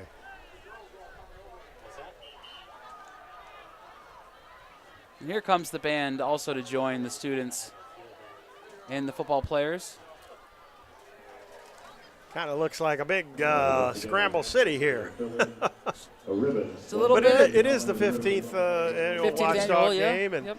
I see some of the people on the track that are coming on. The Cancer Survives, the parents are going to come on and leave it. It is the ribbon. You're right. It's not a heart. It's a ribbon. Yep. And the band is leading the way. Oh, here. I see. This is what they do. The band goes out so they can play. They stand in a ribbon formation, and then everyone else goes and fills in the middle of the ribbon, and also on the edges to kind of clean it up a little bit. There you go. And again, one more reminder, we'll be back here next week on the Mitt TV for Chippewa Valley and Romeo.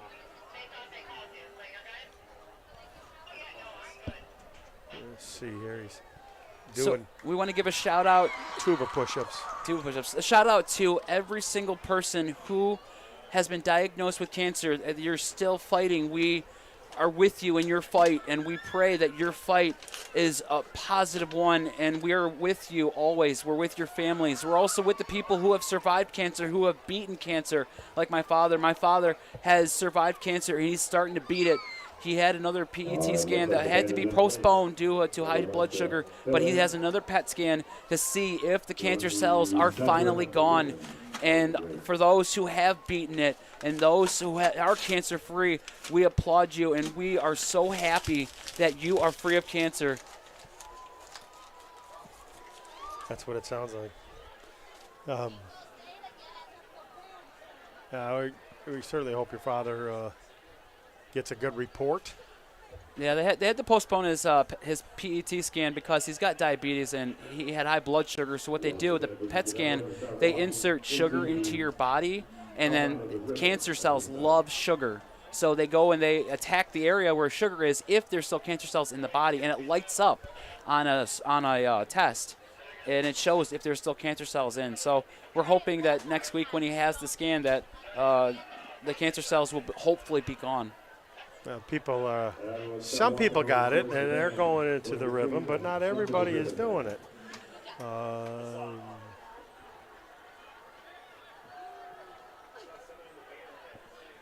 I think Mr. Hinkle needs to get on the microphone and make an announcement to tell everyone, hey, fill in the ribbon. Yeah, they're starting to come. If the players go in the middle, then everybody else will sort of follow, I think.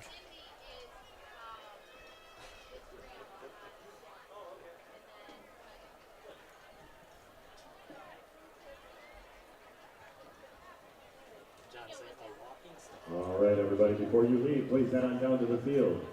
Fill in the ribbon. When we take the picture, you can try to remember where you were standing and maybe find yourself in that picture. Ask her how Jim Beam did. Keep walking on in. So, Tim, do you have a schedule of things for a podcast coming up, for interviews with, you said with the cheerleaders coming up on Monday? We will have this next Tuesday. I'll be having the Romeo girls volleyball team. They are ranked in the state. They're not in the top 10 yet, at least as far as I know, but they're honorable mention.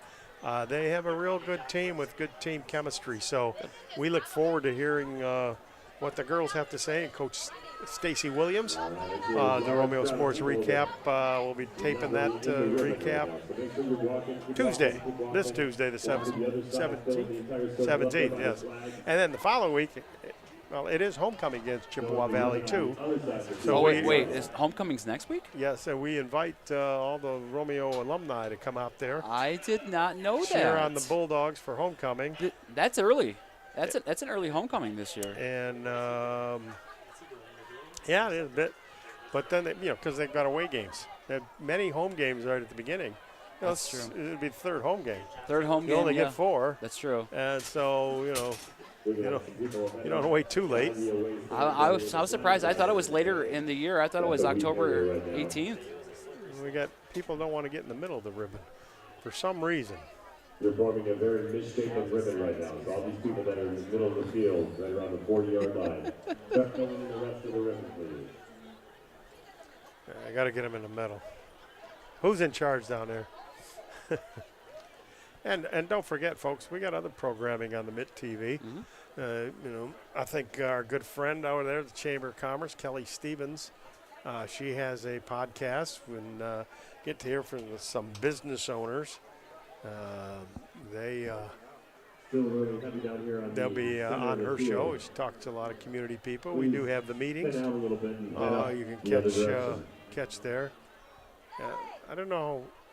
These people must not have done this before last year. I know they did it last year because I was here. Mm-hmm. But they have not.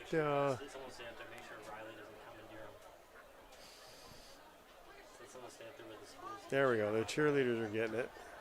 Oh, no, wait a minute. I guess no one goes in the middle, but otherwise if you go in the middle, it doesn't look like a ribbon. The ribbon's not supposed to have anyone in the middle, maybe.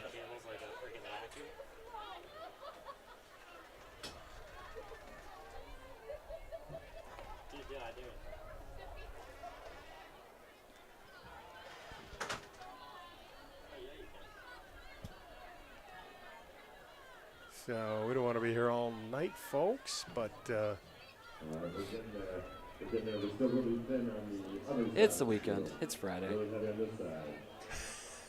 I mean, I'm just gonna stop at Taco Bell on the way home. Is that your story, and you're sticking to it? Yep, Taco Bell on the way home, and go home and watch some sporting event that's on TV. Oh, people walking away from the ribbon. Don't do that. Join us. Okay, we're going to, while they're all getting ready for the ribbon, we'd like to thank you for joining us here in this broadcast of Romeo football. For Andrew Welch, I'm Tim Meyer saying thank you for joining us. The final score of the Eisenhower Eagles 28, the Romeo Bulldogs 7. See you next week. Good night, everyone.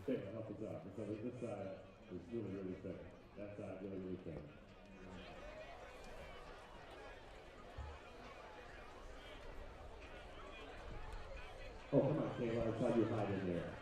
Help us out. Go to the other side and help thin out a little bit.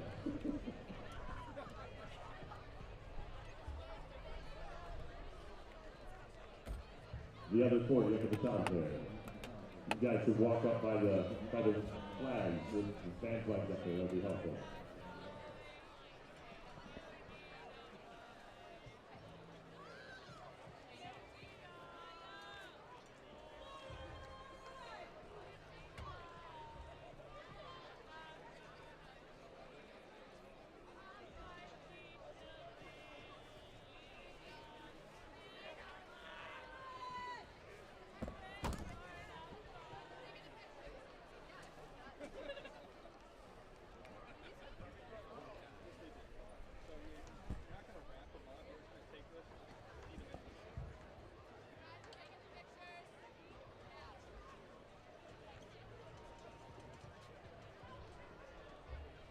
All right, I think we're pretty good. All right, at the count of 3, I'm going to look up top of the booth here. Mr. Knights is going to take a picture at the count of 3. Ready? 3, 2, 1. Smile. Remember where you're standing. When you see this picture later, you can remember, hey, I was right there at the corner. One more time. 3, 2, 1.